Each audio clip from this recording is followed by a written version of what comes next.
Hi everyone. You might have been able to tell from the thumbnail, but this video is going to show you the full, uncut 2¼ hour interview that I did with Hans-Kristian Vittinghus, which helped me create my recent video on him. Hopefully you've already watched it, but if you haven't, then don't worry.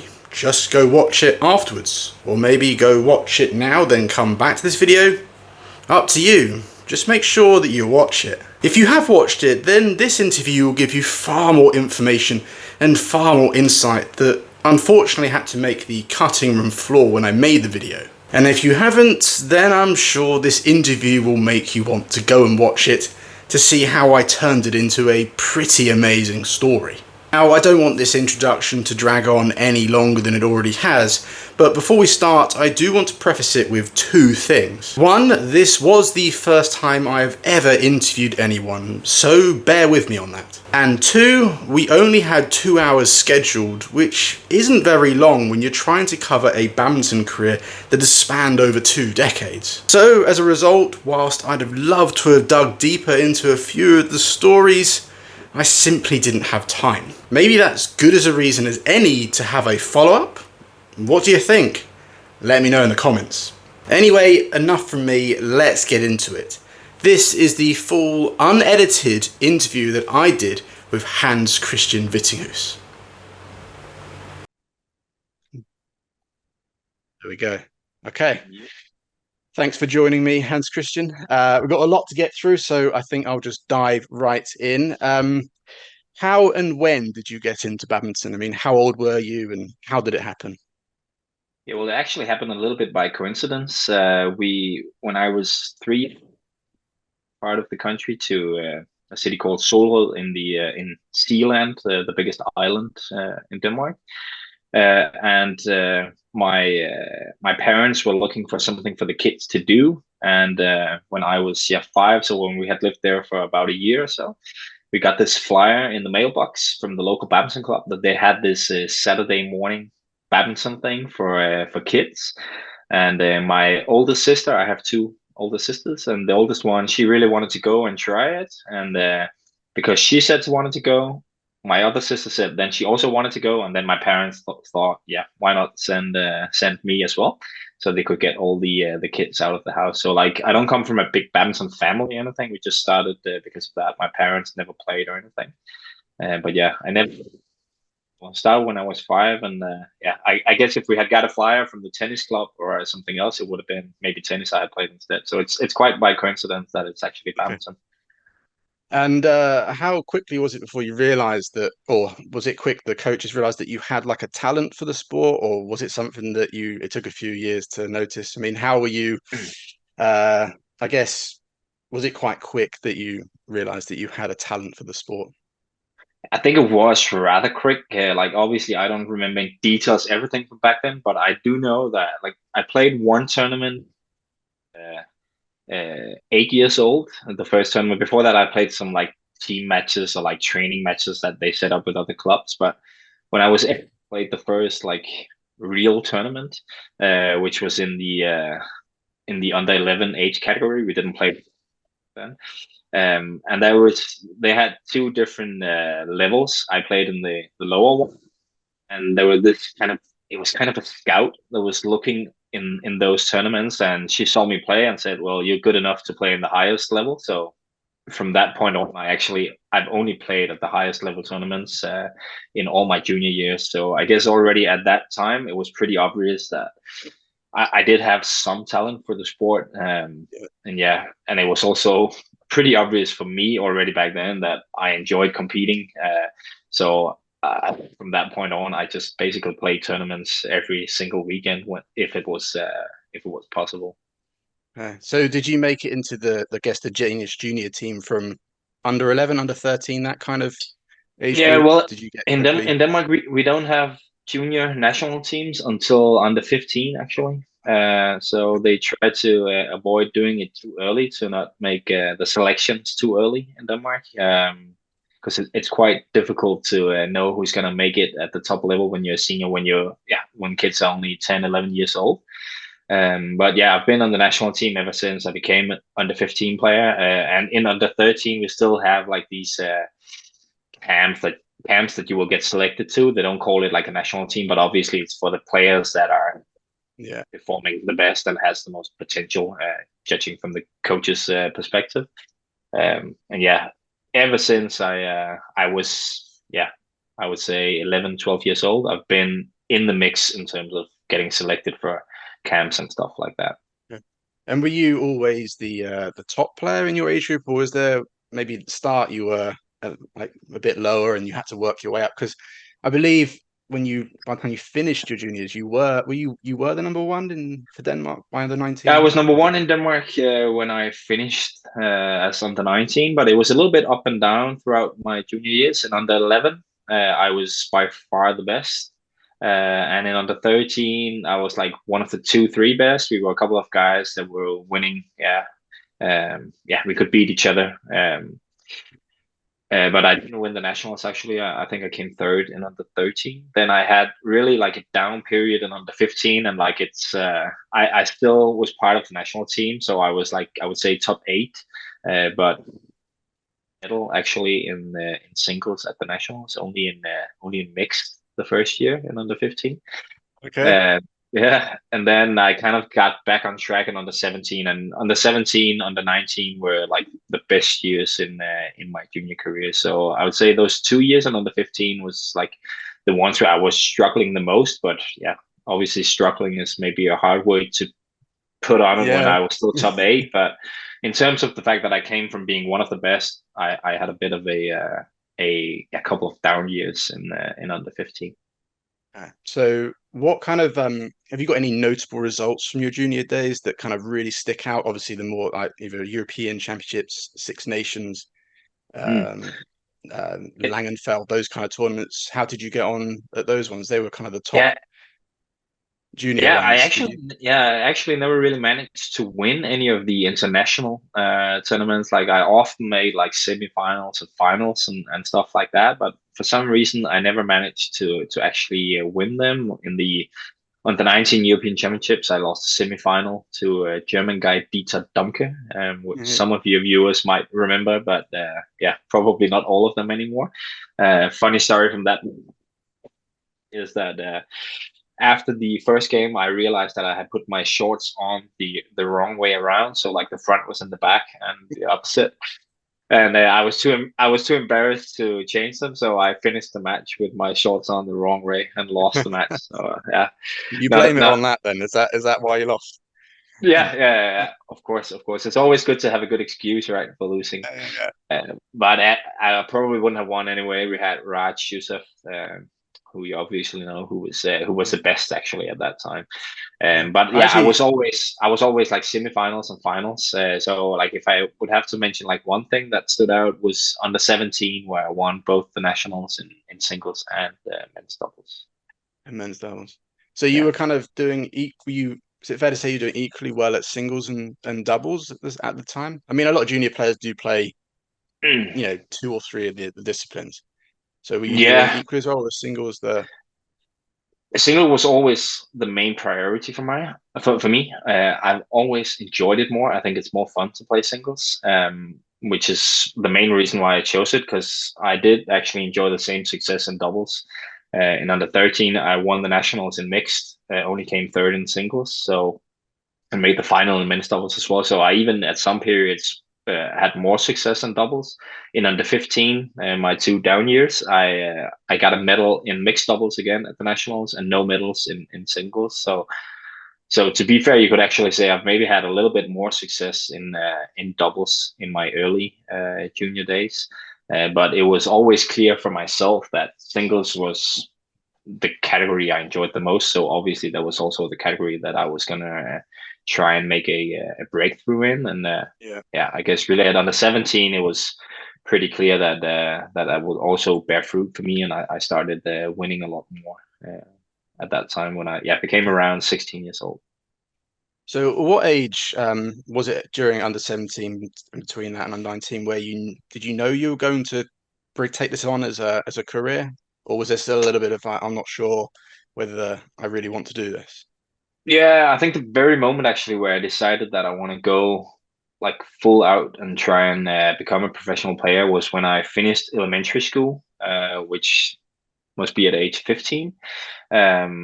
Because I decided to then go to like the second level. We call it gymnasium in Denmark. I'm not sure what it's. Probably college, same as college Yeah. in England. When I had to make that move from elementary school to college, I decided to go to a place where it was possible to do training in the mornings, and then start school a little bit later. Which, again, back in those days, it was not very normal to be able to have morning practice. Not a lot of badminton clubs in Denmark offered it. So it was like a big step for me. Also because I had to use public transport to get there, and it took a little bit more than an hour to get there, and also a little bit more than an hour to get back. So it was kind of a big time investment to choose to do it that way. But I chose that because it gave me the best opportunity to train as much as possible. The club couldn't offer it to me, so I needed to find an alternative way, and yeah, that was the way and the route I chose. So it was a very clear choice at the age of 15 that, yeah, now I want to really go for it. I think earlier than that, I was already training a lot and being serious and stuff, but it was very clear that when I needed to make that change in terms of school and studies, I said, okay, now it's the main priority is going to be badminton. Well, it clearly paid off, because after you made that decision and started training more Mm, seriously was when you said you had your best mm, junior results. So moving on from your junior career into the senior one, obviously when you came out of the juniors, did you continue training at the club, or did you kind of go into the national centre? I'm not quite sure how the transition works, because obviously you were one mm, of the top players. mm. You said you were doing well in the junior internationals. So, Yeah. I mean, were you invited up to train, or did you have to kind of prove yourself for a little bit before you could get invited to the national centre? Yeah. A little bit before I had my final under 19 tournament, I was invited in at the National Center for a few practices to just kind of see what it is for myself, but also for the coaches to have a peek at what I would bring in a training environment like that.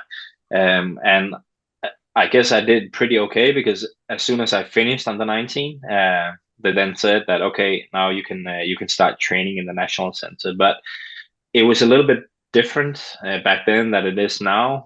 Back then, you got offered two trainings a week at the National Center, and it was kind of like a B group. So it was a lot of young players and a little bit older that hadn't had the big breakthrough yet, and then all the best guys would be training in the A group right after. So at the start, I was only in the National Center, for 2 days a week, Tuesday and Thursday, and the rest of my training would be in the club still. But I think it only took a year or a year and a half before they kind of changed the system and divided it into singles and doubles groups instead. And that made sure that all the players actually, basically, all the singles players would train at the same time, and all the doubles players would train at the same time. How was that experience when you finally got to mix with the top guys? I mean, at the time it was like Peter Gader, Kenny Mhm. Jonasson. I mean, Yeah. some big names. I mean, that must have been quite daunting for It you at the was, time. yeah, it was indeed. Like, actually, one of the like the main memories for me is like when we were doing that B group training, which was always from 8 to 10 in the morning. All these guys, Kenneth and Peter Gader, Jens Eriksen from the doubles, all these big names. They entered the hall obviously like maybe 9:30, because they needed to start preparing for their own training. And like with everyone else, when you gather in a group, they will be sitting out behind the courts and laughing. And obviously, they were probably just talking about something they saw on TV or whatever. But we always had this feeling on court that like maybe they're laughing of us because we're not like at their level and stuff. So I'm sure they weren't, but I always had that a little bit Mm. kind of a feeling that, okay, I really need to perform when those guys are sitting in those chairs. So at least they're not laughing at me. But yeah, it's like I've always felt very welcome in the environment. And like as soon as I started training with them, I've never felt like they were looking down on me in any way. Actually, on the contrary, I've always felt that they've been very invested into trying to help me become a better player, which I think they did also for selfish reasons, because they knew that they were gonna have to train with me for a long time. So the better level I could get as a feeder, the better Yeah. understanding I could get of the exercises, the better training would be for them.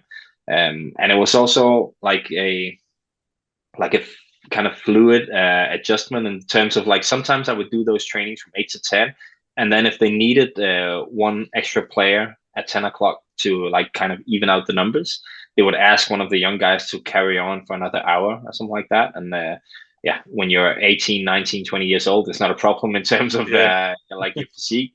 So before I started training with them full time, I already had quite a bit of experience training with them for an hour here and there. But it's always been like a great environment to train in, and I think honestly, I think it's one of the big secrets behind the Danish men's singles tradition, that all the best players have always had that kind of attitude that you need to kind of pass it on. You need to help educate the young Yeah. guys, and then when it's their turn, they have to do the same for the Yeah. next ones. Okay. I mean, that makes perfect sense. I mean, and I've when I've done videos or spoken to, I mean, I messaged Hendra Setting and he said the exact same thing about Indonesian men's doubles. And from what my Yeah. wife has said about when she got to witness some of the training at the TC, they were always very welcoming and wanting to help no matter who it was. So that makes perfect sense. Yeah. Um, I think so it's obviously, actually, yeah, sorry I'm interrupting, but I think it's no, it's one of the okay. things, I think it's one of the things that sometimes separates Denmark from some of the other European countries, because it's not from my experience, I've seen many times in other countries where it's kind of like the best players see each other much more as competitors, Yeah, and they don't really want to help each other, because then maybe the other guy will get better than me and get the spot at the World Championships or get more funding and stuff like that. And I understand that sentiment, but it's just in the long run for the sport in that the particular country, and also for the player themselves in the long run, it's not the best yeah, way to go forward, because you need those other guys to push yourself to a even higher level. And it's not like we don't have internal competition in Denmark. Like obviously I've always wanted to do better than Anders and Victor and Jan and stuff, but it's just you need to look at it in the bigger perspective. And I think yeah. it's one of the areas where Denmark is a little bit different than many of the other European countries. I'm not saying all, but from my experience, it's one of the big Yeah, I factors. mean, not to kind of divert this conversation, but that's definitely something. I mean, I haven't been part of the England setup for a long time, and I wasn't part of it for a long time either. But it definitely there's that sense in England where there is that Mm. strife rather than trying to help each other. There tends to be a lot of clashing and a Yeah, lot yeah. of divide and all that kind of thing. So hopefully, it's something that maybe they're trying to sort out now. I mean, you always hear it, didn't you, with the selections? There's always a bit of a hoo ha Yeah, in England when it comes to yeah, that kind of stuff. yeah, yeah. Um, but okay, so you kind of transitioned into the senior training with some of the best players in the world. Um, Starting your senior career, your EBUs didn't have Mm. the best of starts, did you? Um, could No. you go on about how that felt? I mean, first of all, kind of give us a little rundown on what kind of results you had in those early days. Mm. Um, was it a difficult why was it so difficult for you to kind of get through the rounds? Yeah, there's no doubt the first 1.5 years as a senior player was like really frustrating for me. As I said, I really had a lot of success in under 17 and under 19. I was used to winning most of the tournaments I played in singles. And all of a sudden, when I became a senior player, I started playing these EBU tournaments, which are now known as series and challenge events. I didn't make it past the second round of the main draw for the first 1.5 years. I made it through qualifying every single time apart from once. But yeah, then also cleared the first round hurdle a lot, but always in that second round, it was just something happened that made me lose every time. Sometimes it was a little bit of a mental block, I think, but also just because when you have to play three qualifying matches, you have to play a first round match as well. It's also like not so much a physical problem, because I think I've always been pretty strong in terms of that, but like the mental fatigue when you have to perform for so many matches, like it's basically playing an entire tournament before that Yeah, second round match, and you often play against a guy who's a little bit more experienced, and maybe he's only played one match in the tournament, so he's not fatigued in any way. So I was really struggling getting past that second round hurdle. And I clearly remember a lot of the frustration. I also remember when it changed because I played on Iceland, a tournament where I saw the draw and I was like, this is the moment. Like now, I have to get past that second round. I had a pretty comfortable first round, and then I knew in the second round I had a Danish guy who is like he's one year older than me, but I've played against him many times in juniors, and I knew also from the first year as a senior that my level was higher than his in general. I would usually beat this guy, so I was like, yeah, it's for sure gonna happen this week.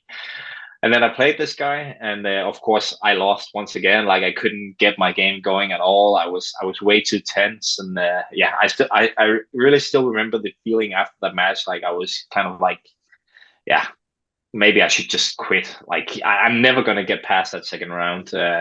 And like my solution at the time is a solution that I would not recommend to anyone, but it worked for me. I went out that night and got absolutely hammered with some of the other guys. It was a splendid night. I don't remember much of it, but I'm sure it was splendid.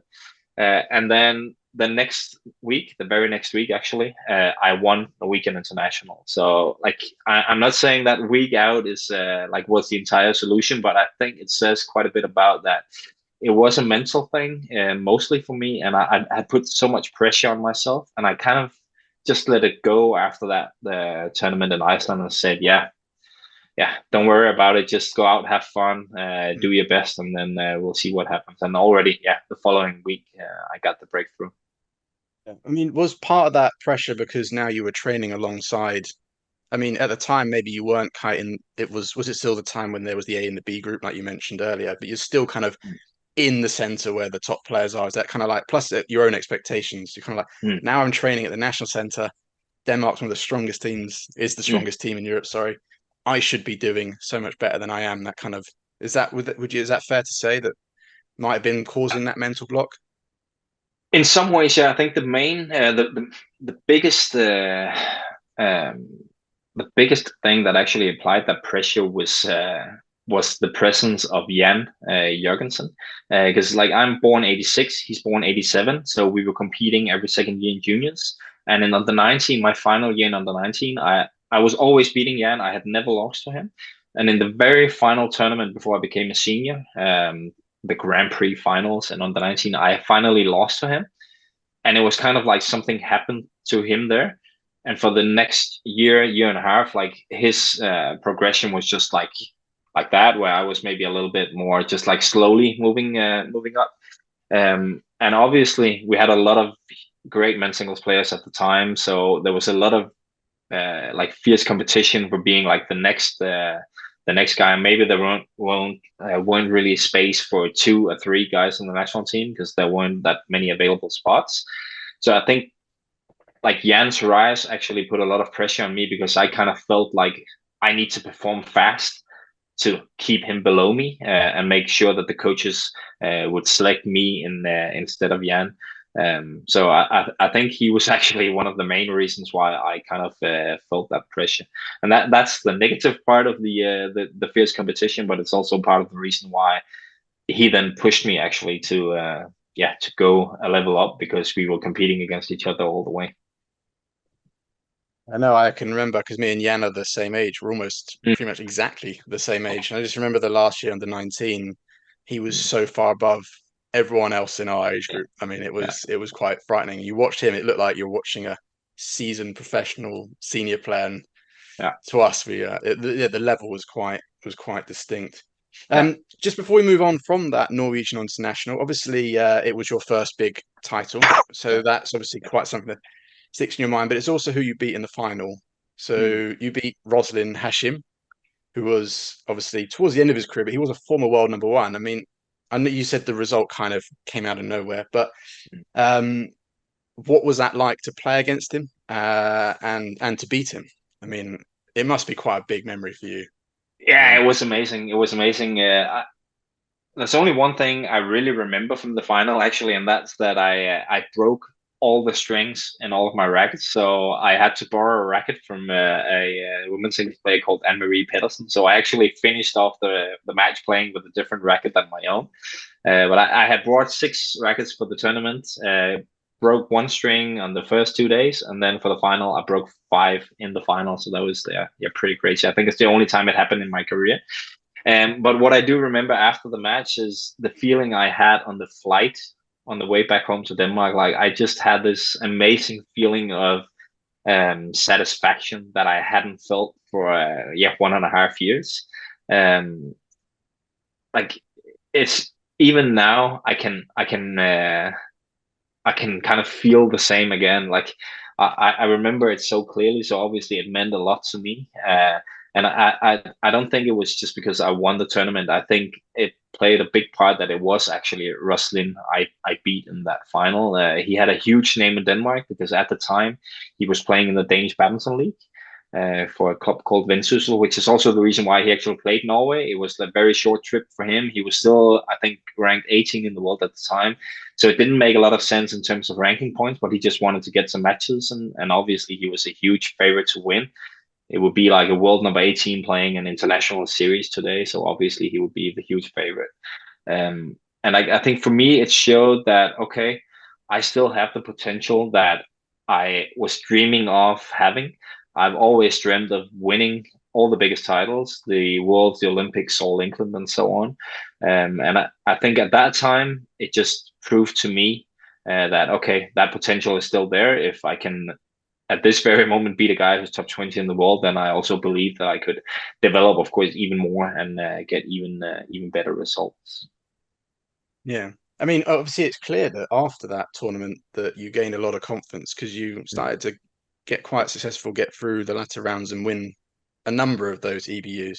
Mm. But then, obviously, moving into 2007, next year, there was obviously the first, I'd say, from what I could see, the first major setback in your career, which was the injury. Well, I'm Mm. not sure if you could call it an injury, but um, when Mm. you the situation with your knee, could you just kind of give me a little context on what it was? I know it was a knee tumor. I mean, how did you find out? What was the what did you have to do? What was the kind of, and then also what was your kind of recovery off the back of that? Mm. Yeah, I don't remember the exact time I noticed the first time, but um, I started feeling some swelling in my knee every now and then, and it kind of came and went away again, and I didn't really have any idea what it was. But then I played the Turkey International and won it. I think that was in 2007, yeah. Um, and I remember in the airport when I had to check in for the flight, I needed to carry my bag and I needed to like to put it up on my shoulder. So I bent down, I took it up, and in the very moment I kind of took it up, I felt something burst in my knee. And the next day, my knee was just the size of like a football. Like it was crazy. I couldn't put on any pants or anything. Like I could only put on like a sweatsuit that was like still very very tight. So I thought, yeah, now I have to go get this checked. Even before that, I never really got anyone to look at the knee because I was young and stupid and thought like, yeah, it's just a little bit of swelling. I could just keep going and it will go away. But like at that moment, it was pretty obvious that I had to go and get it checked. Um, and yeah, the physio didn't really know what it was, so I was sent to a hospital to get it checked as well. And we needed to wait. I think it was about a week before the swelling was gone, so they could actually get anything out of an MRI scan. And yeah, then they noticed I had this very rare tumor called a PVNS tumor, which hits 1 in 500,000 a year. Um, so it was just like a tumor that was in my knee, which was what they call kind of like slow growing. So I could have had it for years, but it just kept on getting bigger and bigger. And that's why now I was like the knee was just swelling up when I did physical activity because it was now at a size where, yeah, there wasn't enough space in the knee joint for it to be there. So obviously I had to get it removed if I wanted to be able to play badminton. Like it was nothing with cancer or anything. Like it was not a dangerous tumor. It was just a tumor that was not supposed to be there. But they had to open up my knee to make sure they got everything out.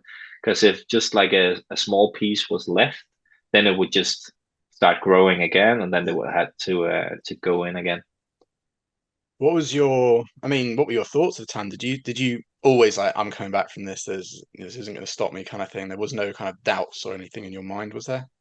Yeah, no, at that time, not at all. Like, it was just, yeah, injuries is part of the game. I never really had a serious injury at the time before.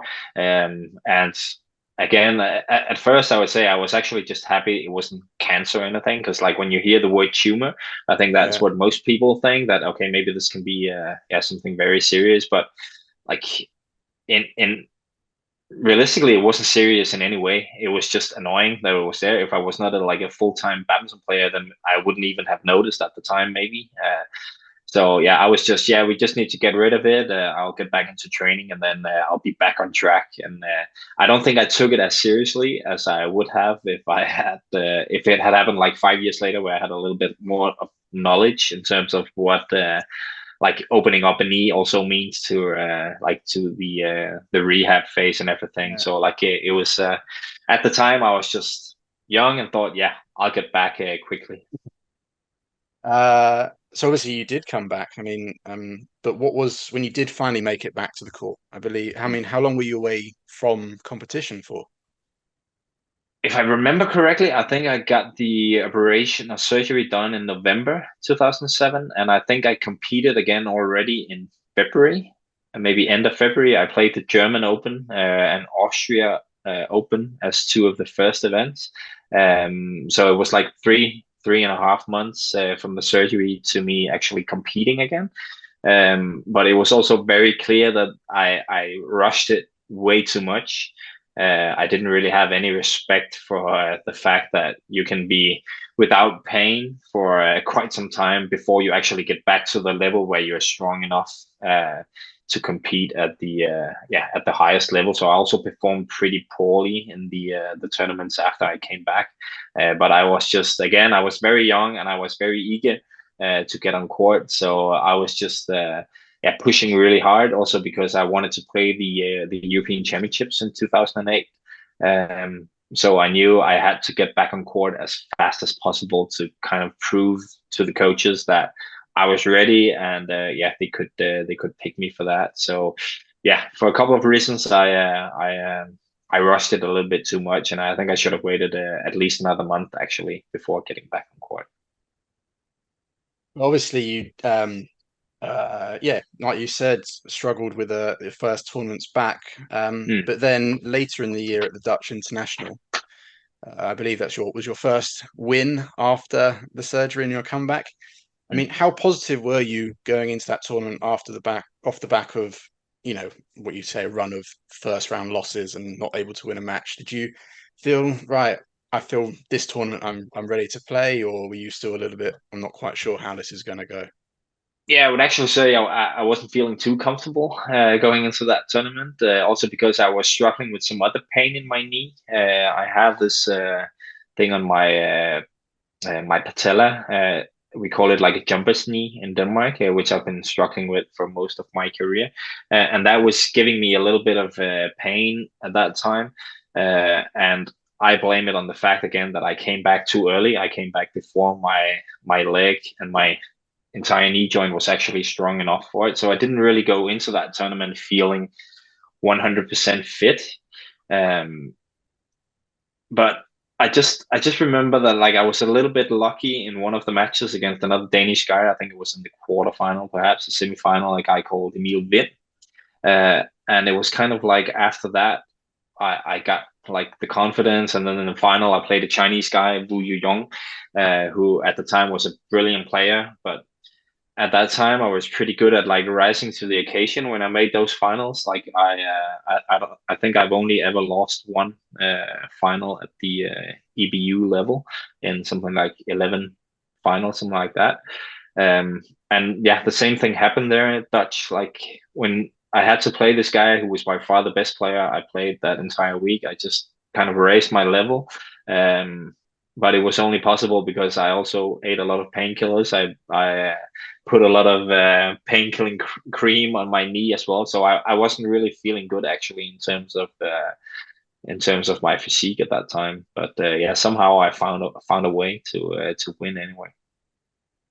I mean, you said that you were feeling in pain and all that kind of stuff, but I guess once you'd won, did you feel like I'm back on track. I'm back where I was before surgery. Maybe not physically, but I know the level is there. Did you feel like Yeah, that? Did that? definitely. And I think that was only because I beat this guy, Wu Yunyong from China, who was a really good player. Like he was just outside the best of the Chinese national team. So he was touring Europe a little bit, but he was still like a class player that rarely lost in those EBU tournaments. So that really gave me a lot of confidence that, okay, my level is still there. I can compete again. And again, I was hoping to play the European Championships later that year. So I kind of thought in my head that this is a result that also the coaches will respect a lot more because I beat a really high class player in the final. Were you overlooked for that 2008 Europeans? Was that you make it sound I like you did, didn't go, did you? You yeah, weren't. I didn't get to play. I didn't get to play, which Okay. I think, like looking back at it, I can understand it now. But I think at the time, I was like, yeah, I was believing that I was good enough to play. But I think it's fair to say though that you did get something positive out of that win because I believe that you also following it, you went on your first Asia tour. So Mm. your Super Series where you went to Singapore, Indonesia, and Thailand. Am I also right in saying that the coaches had said that they didn't think you were ready to go, but then that win over the Chinese guy changed their mind? Is that correct? Yeah, that's absolutely correct. Because as you said before, I didn't really perform very well in those couple of tournaments before that Dutch Open. I lost first round to I think Amir Gafar in Austria. I lost to I think it was Joachim Persson actually in German Open. But just in general, I was not playing well. I was not moving really well, which is a big part of my game. Like I live a lot off being fast around court, and I wasn't at the time.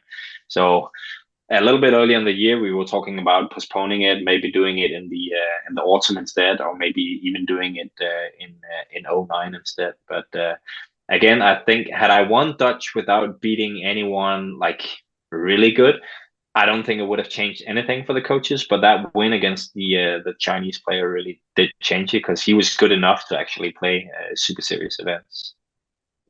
I mean, my next question would be, how was that Asia tour? What was that experience like? Was that your first time playing in Asia?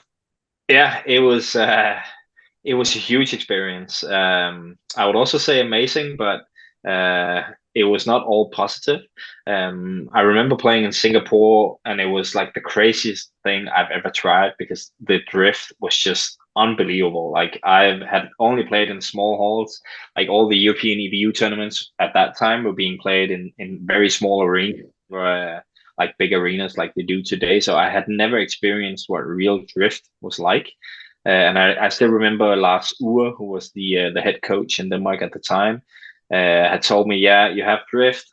I was playing a guy called Alan Ty, and he said like you have drift to his forehand, both like to the back line or baseline, but also towards the side.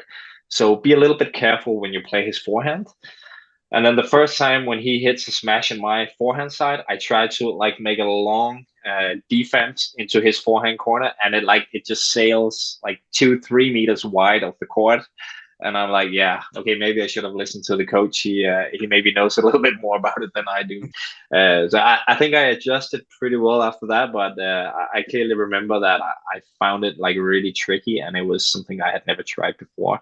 But it was just amazing to be part of those tournaments because it's obviously it was what I was dreaming of, was winning the big events. I wanted to be part of the Super Series tour. So finally being there, being able to go on court and compete with these guys was just yeah, an amazing experience. Ah, great. No, I can imagine. So from then on, you were kind of playing a little bit EBU and the Super Series and Asia Tour. And moving forward to 2009, I believe there's quite a famous match of yours at the Macau Open in 2009. Yeah, Um, yeah, and it's famous because you beat not well. It's famous for two reasons actually. One is that you beat Chen Long, yeah. Let's but focus two, you mainly on said that part. yeah, but two, it's what you said after the match. Could you elaborate on what it was you said after you had beaten Chen Long in the, I can't remember what round it was, but it was one of the earlier rounds at that Yeah, I tournament. think it was the second round. I had a pretty comfortable first round, I think, and then I beat him in the second round. Well, it started with me actually seeing Chen Long play at, I think, German Open earlier the same year, and I wasn't really too impressed. And then he started doing really well. A few weeks before that tournament in Macau, he I think he won Australian Open or came second or something, but he beat Chong Wei, and I was like, yeah, I don't really see how that's possible. And everyone was like kind of talking him up and hyping him, saying like he's going to be the next big thing. And I told my coach before that match in Macau, like, this guy, yeah, I'm not too impressed about him. So I had a pretty good feeling that I could beat him, and I went on to actually beat him. Uh, and then I said to my coach after the match, like, see, I told you this guy is never gonna make it to the top. And yeah, That's so it's one funny. of it's one of the worst predictions I've made in my career. Like he proceeded on to beat me the next 12 times in a row. I never got to beat him again. Actually, since that match in Macau, he's the guy I played the most in my international career. And yeah, never found a way to beat him again. So I don't know if somehow my coach told him and he got a little bit motivated by it, or what happened. But yeah, wasn't We good. can attribute his success to you. Yeah, yeah.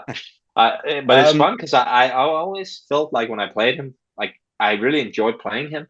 I think my game style actually suited his pretty well. And I also had a lot of great matches against him, playing a lot of 3-game matches. But yeah, I never found a way again to beat him. yeah. Um, that's great. No, moving forward to the next year, we can get through the next few years relatively Mm. quick. So in 2010, again, you didn't start particularly well, I believe, and I think it was at this time that you had a talk with the coaches planning your future. Mm. Um, how did that talk go? Can you remember that meeting you had in 2010? Obviously, you've been going to some of the Super Series EBUs doing relatively okay, Mm. but you obviously weren't quite getting the results that maybe you expected. Mm. So how did that talk go with your coaches at that time, if you can remember it? Yeah, it was actually both with the coaches, but also the head of sports in Denmark at the time, a guy called Finn Treop Hansen, who was like the guy in charge of deciding like who gets funding, like who's still in the system in a way that we kind of yeah, where the coaches still believe in you and we are still trying to give you a lot of focus and stuff like that. And they weren't really happy with my progress in general. As you said, I was performing okay at the EBU level, but it's not really what we are striving for in Denmark. Like the national center is there to try and produce players that can win on the world level, win medals at the Europeans, the World Championships, the Olympics, and stuff like that. And you don't do that by winning EBU tournaments. You do that by being competitive in the big events. So we had some serious talks at the time about like how I was doing everything. Like they've never had an issue with my performance on court in training. I've always been very good at giving 100% when I'm at training. I like the physical grind. It's a big part of my game, and it's a big part of what I love about badminton. That it's, in my eyes, a very physical sport. Um, but off court, there was a lot of things where I maybe wasn't doing enough if I wanted to make it to the very highest level. One of the things was it actually correlates a little bit back to the story I told you about before winning Norway. I went out in Iceland and got absolutely drunk, and I did that way too much in that period. Actually, the tournament we were talking about before with Dutch that I won, I was in a ridiculous yeah, drinking spree on the Wednesday before that tournament starts with Scott Evans. So you should talk to him about that. So I was actually really drunk on the Wednesday before the tournament started for me on Friday. So I had too many of those where I was like not like really having a very serious life outside of the training sessions. I never skipped the training. I was always there. I always gave 100%, but I just wasn't doing 100% off court. So yeah, we really had some like yeah, very hard talk on that. The coaches and Finn really yeah, really told me that like this is just not gonna work if you want to be one of the best in the world, which I said I wanted to. I needed to show it not only on court but also off court. Um, but I think they also could feel from the talks that okay, I realized that they are right. They know what they're talking about because they had a lot of experience producing world class players. So they also decided to like keep giving me a chance.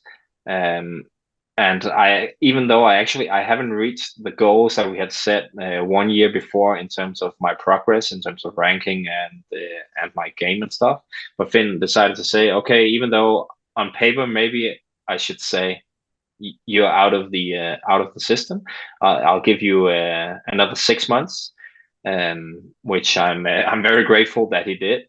But actually, after those 6 months, I didn't perform the way that he said I needed to. So he was in his right to actually kick me out of the system, but he kind of for some reason felt that I was now on the right track, on the right path towards getting better and better.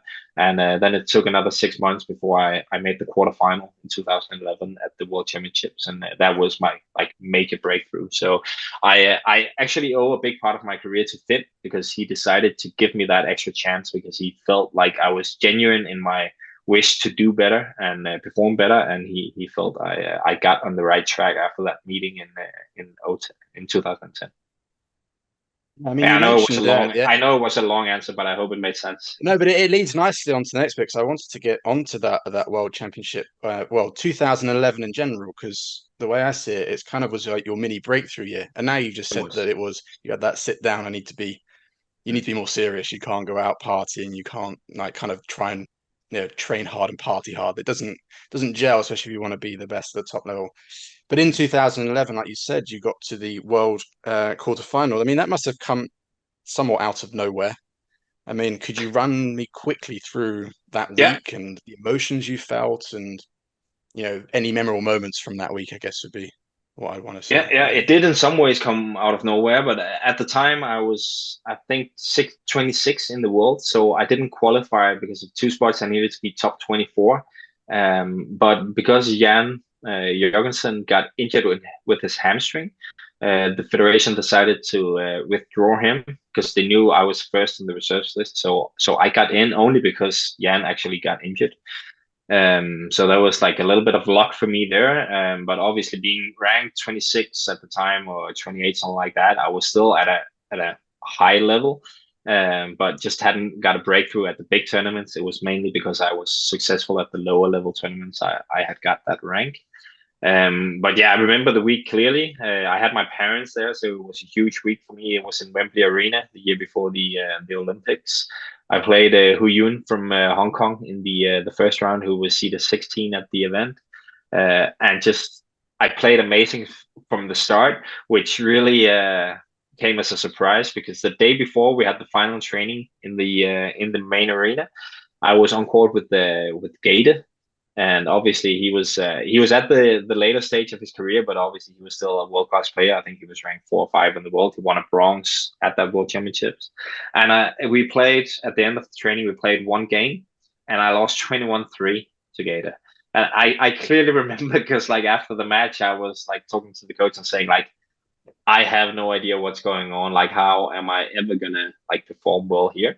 But Gator actually came over, shared a few nice words, and said like it's normal. It doesn't mean anything for your ability to perform tomorrow because we knew I had done great training. I was ready for it, and as soon as I got on court against the Huyun, I felt good. I was moving well, and when I beat him, it was.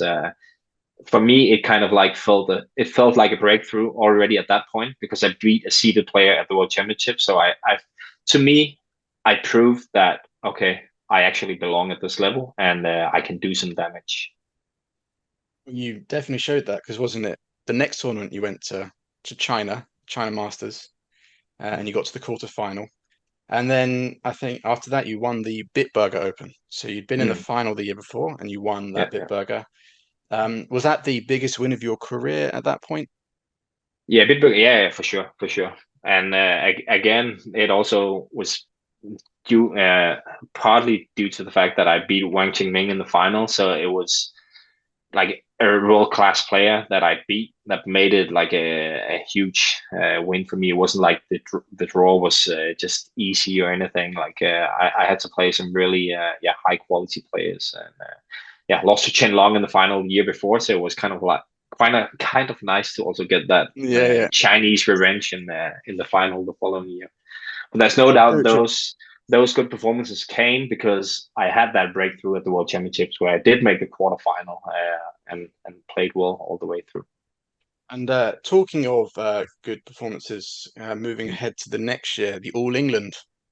We haven't touched on All England yet. I know it's a special Mm. tournament to you, but that 2012 one, I think, is especially special. We'll get on to the famous diving rally against Lee Chong-wei. But that 2012 one was special for you another way because of it was the first time that you won a round at the All England. Mm. A lot of people overlook that. And you beat another good player, Simon Santoso. How did that feel to finally get a win at the All England? And could you also just explain to me why the All England is so special to you? Yeah, well, first of all, it's special to me because in Denmark, All England is badminton. Like if you stop a Dane on the street and they know nothing about badminton, they will have heard about All England still. Like it's been on TV in Denmark for forever. Um, so it's always been the one tournament that everyone cares about, and that way as a junior for me growing up, it's just been the tournament to care about. And ever since I came there the first time as when I was 18, I think in '04, as soon as I stepped into the arena, it's so hard to describe, but the atmosphere just hit me that it's such a special place. It oozes of like history and tradition, and I don't think the crowd is the best in the world, but there's something about the crowd at All England. Like when they get really excited, it just to me feels like so special, and I really miss that. I'm so annoyed I didn't get to play it the final few years because it's one of the greatest feelings is to be in that arena and feel when the crowd gets really really excited. It's just it's the history, it's the tradition, it's the atmosphere that just makes it a very special tournament. They didn't get any louder than during your match with Lee Chong-wei, especially the. I Yeah, mean, no, yeah, yeah. I think those particular rallies, we both know the ones that I'm thinking of, uh, have gone completely viral. I mean, they're kind of. I mean, looking up videos of you, those ones are always in any compilation. They've got thousands of views, no matter how many times they get uploaded. I mean, at the time, did you? You probably didn't, but at the time, did you think, "Wow, this is a rally that's going to be played for years on end"? Because I mean, it was ridiculous. You were diving all Yeah, over the court. yeah, yeah. Did you have any idea that this would be as as viral as it is? I honestly didn't think about that for 1 second. I remember the match clearly because for me it was very like it was extremely important to perform well at All England and beat one of the top players because I was fighting to qualify for the Olympics with Gade and Jan. And I knew that I was number three in that pecking order. And for me to be selected before Jan, for example, or before Gade, who was declining in his level, I needed to show that I was able to beat one of the medal contenders. And obviously, Chang Wei was one of the huge favorites. So the only thing I had in my mind during that match was like to do everything I could to stay in the match. I knew that he was not going to have like huge respect for me. He wasn't expecting to really be able to lose. So I just wanted to like fight as much as I could and show him that I was not going to give him anything. Then hopefully he would fall down a few percentages and I could take advantage. And I think that rally just shows that 100% is what I did. I gave absolutely everything. I remember I had a chance actually of winning the first game. I had a good lead. He caught up, won it pretty closely, and then he got up something like 7-0 in the second game. And I think everyone would think, okay, now Chong Wei is just cruising to another win. But I was at that time so disciplined and so focused on giving everything. So I didn't care that it was 7-0. It didn't mean anything for the next rally. I just needed to give 100% again in the next rally and the rally after and the rally after. So like when you look at the rally, it's a fun rally and everything, but there's like 0% chance that I'm gonna win the rally. But I don't care about that at that point. I just care about trying to show I can get everything back. I can do absolutely everything here, and I will do it to try and win. So I mean, yeah, I think obviously you were known around for diving around a lot, but I think that one was the one that really cements your name as someone that's gonna give everything to yeah, win yeah, any point. And yeah. I think it's sometimes, I mean, that rally it is ridiculous, but at the same time, I think it kind of also overshadows. I mean, you played a really good match against Lee Chong Wei, and like Mm. I've already said, it overshadowed the fact that you won a round and you beat Simon Santoso, who was another very good player at the time. I Um, completely agree. I completely agree. I don't think anyone remembers that. And as you said, it was the first time I won around at the All England, and at least in the main draw. I played the qualifying. I think it was 6 years straight, 6 or 7 years straight, without qualifying through. I won some rounds in the qualifying, but I always then lost in the qualifying final. I remember losing to Sun Wan Ho one time, 25-23 in the third. I lost a lot of close ones in the qualifying event. The only reason why I didn't lose in the qualifying that year is because I actually started in the main draw. So my ranking was high enough for me to start in the main draw. So at the time when I beat Simon in that first round, you could also say I had never lost a first round match because I had never yeah. played one before. But I lost in the qualifying a lot before that. Yeah. Right, I want to jump forward a little bit. I want to jump 2 years ahead to 2014, um, which again is, like we said, 2011 was your breakthrough. 2012, Yeah. you became famous, I guess. Mhm. 2014 was definitely one of your best years. Can you run me through why it was one of your best years? I mean, obviously you ended the year with getting to the Super Series finals. Am I right? The Yeah, final. Oh correct. yeah, your first Super Series final. Sorry. Yeah. But Played you in also got Shenzhen Sports Space Center where they're playing the China Masters this week. really Yeah. okay. Yeah. Um, so we'll talk about that Super Series final. Because it wasn't the first time that you'd played in a Super Series final, but it was the first time that you got to the final of a Super Series, and you did it at the biggest one. I mean, could you run me through that week? Could you? Is there anything? Obviously, the final is going to be most memorable. Is there anything else that's more memorable to you throughout that week and the competition? I just need to correct myself first. It was the finals in 2012 that was in Shenzhen Sports Space Center, not the Okay. one in 14 that was in Dubai. Oh yeah, of But course. Yeah. It was.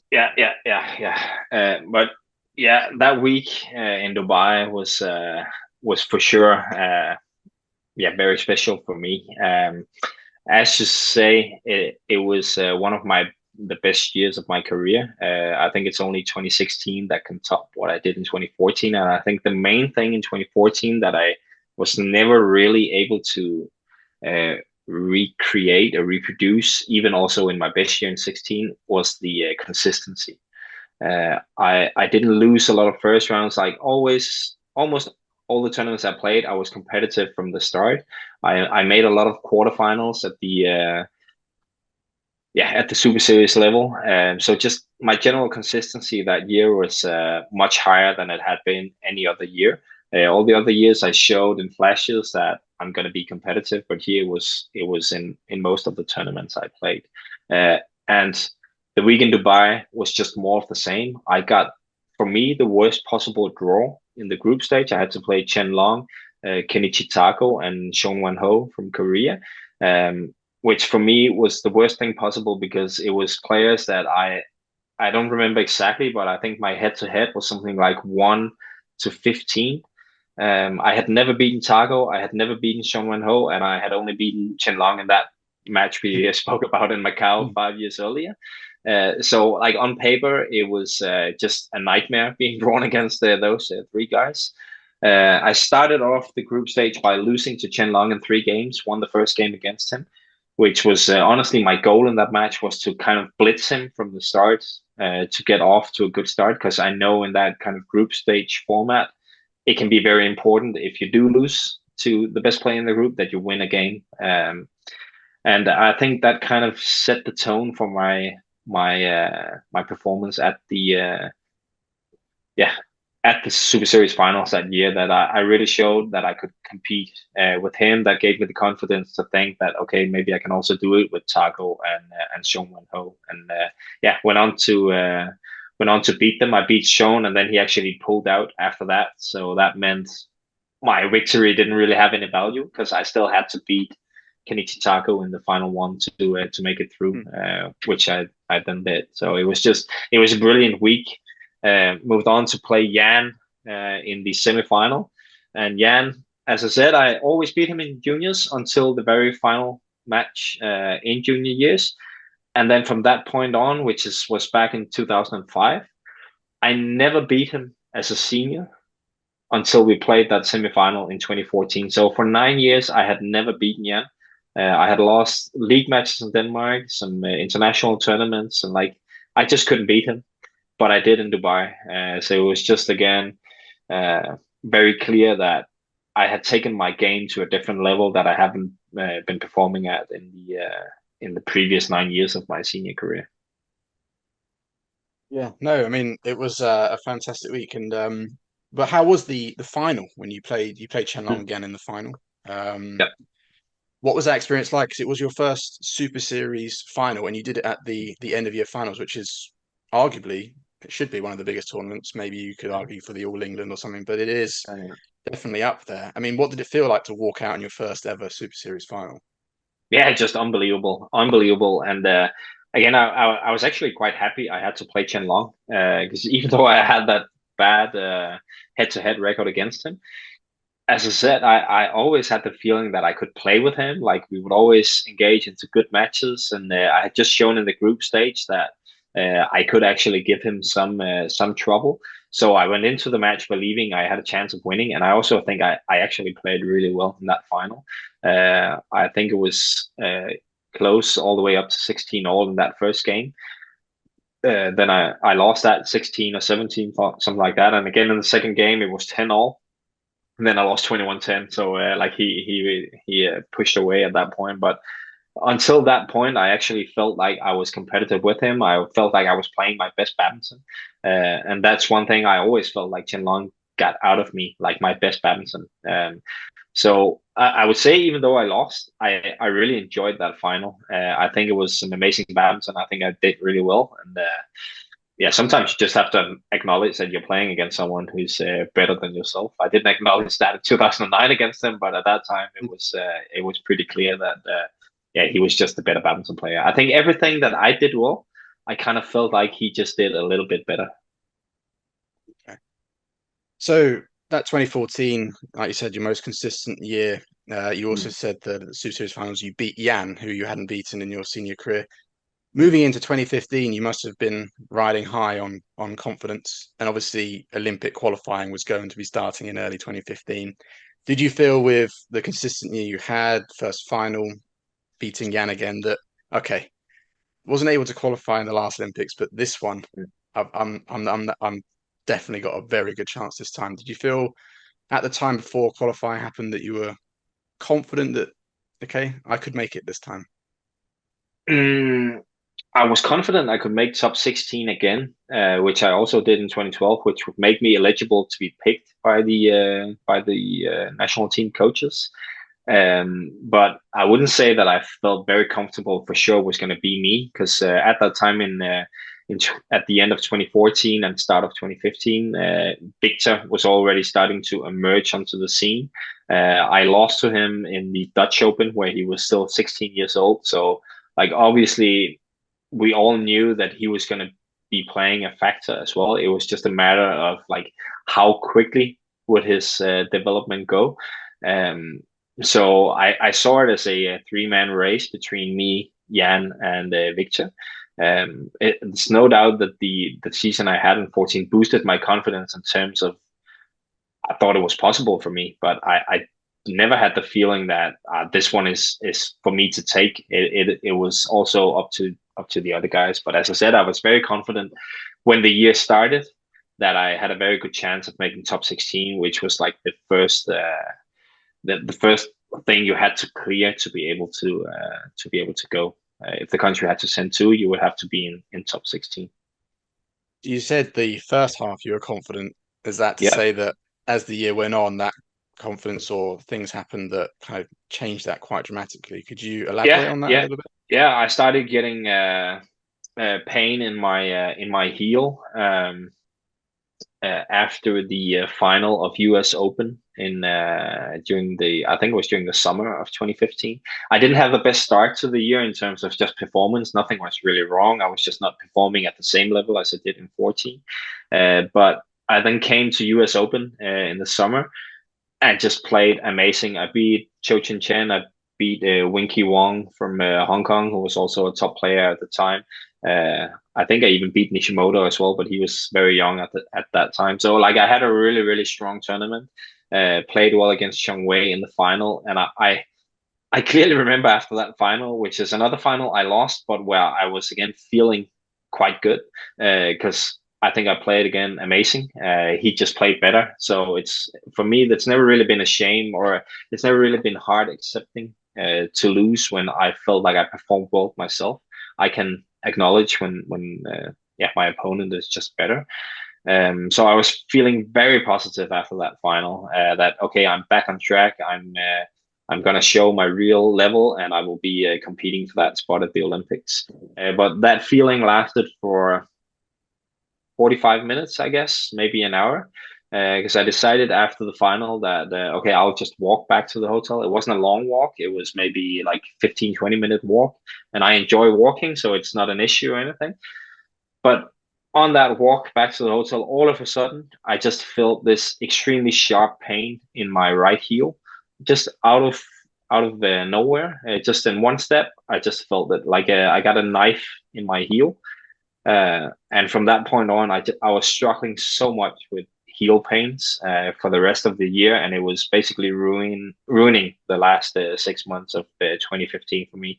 And at one point during 2015, I would honestly say I basically had almost no hope of making top 16 because I had no hope of training without pain. And if you cannot do that, you cannot perform at a world class level. Yeah, yeah, that makes sense. What did you play many tournaments at the end of 2015, or did you have to take a lot of time away because the heel kind of kept you from the court, or were you able to Yeah, kind of play through it? Or I was trying to play through it because again, it was an Olympic qualifying year, and as we see now as well, people are still trying to push through anything when it's Olympic qualifying year. It's hard to choose to miss out on tournaments because you know all your competitors, all your opponents, they will be gathering points, and you will feel like you're just missing out. The wise choice would have been to skip a bit more and try to get the heel sorted a little bit earlier, but yeah, I was hoping that it would just kind of fade away over time, which I've experienced with other smaller injuries before. So I was really trying to push through it, and I had one particular tournament at the end of the year where I said, okay, now it's simply too much. Like I cannot train. So like, what's the point in keeping on just playing? So I decided with the coaches, like, okay, I'll play Scottish Open in November, and then I'll just kind of like say that's it for the year. We'll talk to the doctor about what to do, and the decision was already made before Scottish Open that I needed to get an injection in the foot, which is the only time in my career I've ever get an injection of anything. Um, and yeah, so I went to that Scottish Open thinking, okay, all I have to do this week is just eat the pain and try to get some sort of result that gives me just a little bit of hope that next year I can come back, be injury free, and yeah, maybe just get. I honestly wasn't thinking much about getting into the Olympics. I was more thinking about securing my spot in the Super Series and beginning to enjoy playing again. Because for the past 4 months of that time, I had not enjoyed playing at all because all I was thinking about is how to lunge without actually feeling pain. That's that's very tricky. yeah. But you mentioned the Scottish that you were eating painkillers and just trying to do your best, but you ended up winning the tournament. Was that Yeah, came as a massive surprise to you? I mean, you beat in the final Rajusef, who's yeah. someone that you had many battles with Mhm. throughout your career at that time. Yeah, was it surprised that you managed to win? And I mean, I watched bits of it. You seem to be playing pretty good badminton. Yeah, I was playing well that entire week. Of course, it was surprising because I hadn't again had the best year, and I was struggling with that pain. But I would also say again, I ate a lot of painkillers, and I think one of the things I've always been good at is just coping with pain. So I think it's also one of the reasons why I'm a very physical player, because I can keep going when it's tough and when things hurt. I don't really I don't like giving up. It shows in my game, and it also shows in the way I've been training and stuff. Um, so on the other hand, it's like as soon as I got into the tournament, and it wasn't one of the strongest tournaments ever, it was pretty obvious to me that okay, I also had a chance if I kept eating the painkillers, so I didn't have to think about the pain when I'm lunching. But I'm really against playing on painkillers, which is the reason why I very rarely do it. But I chose to do it in that particular tournament, and and it paid off. And obviously, it gave me a lot of hope for 2015, because I then felt like okay, get rid of that pain. At least now I showed that with that pain, I can still perform at a pretty high level. Beating Raj in the final is beating a guy who was on the Super Series circuit for all the big tournaments. So I had hope that 2016 could be better if I could just get rid of the pain. Well, it didn't just turn out to be better, it turned out to be Mm. the best year of your career. Is that a fair thing to say? I mean, Yeah, very fair, very fair. yeah, very fair. So obviously there's three big things in 2016. We'll go If we in talk order. So the badminton, if first we talk badminton only, it was a huge, crazy year in my was a life. crazy year. Yeah, yeah, yeah. Yeah, three main things. The first one being the All England. So we've already Yeah. touched on, you already said about how special it was to you. Um, Before we get into obviously you got to the semi-finals, which is Mm. a huge achievement, but I want to quickly talk about your quarterfinal, the Mm. match against Mark Zwiebler. Yeah. Could you run me through that match? I mean, it was one of the last, it was the last match on, wasn't it? It was incredibly late. I Mm. remember personally, I was up there watching and I wanted to stay and watch, but I had to drive back that night. And it got so late that Okay. Yeah. unfortunately I missed it. But I was very happy when I'd heard that you had won. Could you run us through that match? I mean, also, I mean, what you were feeling throughout, what you felt afterwards. Did the fact it was on so late, did it affect you at all, or anything that you can remember from that match? Yeah, I don't remember the lateness in particular, because I think it was just at the time it was pretty normal for us to play very late matches. It was always running late, not only at All England but at all tournaments. But like in that tournament, I went into it with like no expectations, because I was just back from that heel injury. The 2 weeks before, we played the European Men's Team Championships, where I was match point down against Kalle Koljonen from Finland, and at the time, Kalle was not a very good player. He was very young, so it was very obvious I was not at a great place in terms of my in terms of my level. I remember Kenneth Jonassen has told me after the tournament that he actually had planned that after All England we needed to sit down and have a chat about what we were going to do with the next few months, because obviously things were not going in the right direction. But then I went into the tournament. I beat Wang Chengming, who was top 10 in the world in the first round. I was then supposed to play Chong Wei, but he lost to Sai Praneeth from India, very surprisingly, in the first round. So like the draw just opened up, and I had that same kind of feeling when I played Mark, that this was an opportunity for me. I think he had beaten Tommy Subiato, who was seeded at the time. So I always had a good head-to-head against Mark. It's very physical battles every time we play. I was expecting the same again there, but I had already won a tough match against Praneeth, and as I said, when I was at my best, I think the physical part of the game was a big part of my game. So I wasn't afraid of running with Mark, and I've always seen myself as having a few more weapons than him.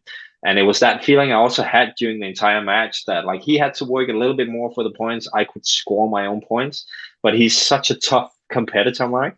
He finds way to win points. He finds ways to stay in the game, where you kind of feel like how did that happen? I feel like I play so much better than him, but he just finds ways to win the points. And I could never really kind of get rid of him in the match. So I was always a little bit frustrated because I felt like I was the better player. But yeah, we got all the way to 19 all in the third game, and yeah, when I won that final 2 points, it was such a huge relief. Um, Danish TV2 were there with their own camera, and they had a camera on me when I celebrated, and they put it up online on the Yeah. Facebook in slow motion, and it's an amazing video. Like I can watch it 100 times. Like I'm jumping up and down, and I'm like screaming like crazy. And you can just see, even if I wanted to, I just couldn't keep it in. It was just the pure, yeah, happiness and joy from living a huge dream of mine, making it that far into the All England. I had lost a quarterfinal, I think once or twice before, so it was a big step for me to finally make a semifinal. And how was the semi-final? Did you feel tired the next day, or was it like you were, in the semi-final of England, I didn't feel anything at all. I'm ready to go again. Yeah, my body was feeling it. Also, again, because I hadn't played. Basically, I played one tournament before that All England, which was the European Men's Team Championships, and as I said, it didn't go well. So I wasn't really in the tournament mode where I had played a lot of tournaments, a lot of matches. But I also have to say, as soon as I got on court, I didn't feel any like soreness or tiredness or anything. I was just completely into it. I was ready to run again until the end of the day against Chen Hui. At least that was the feeling I had. I won the first game as well, feeling good, but I also admitted in the interview after the match, I lost 14 and 14, I think, in the second and third, that he was just he killed me physically on court. It's one of the few matches where I felt like I ran out of gas in the end. He was just too consistent. I actually have some small regrets about that match in the start of the second game.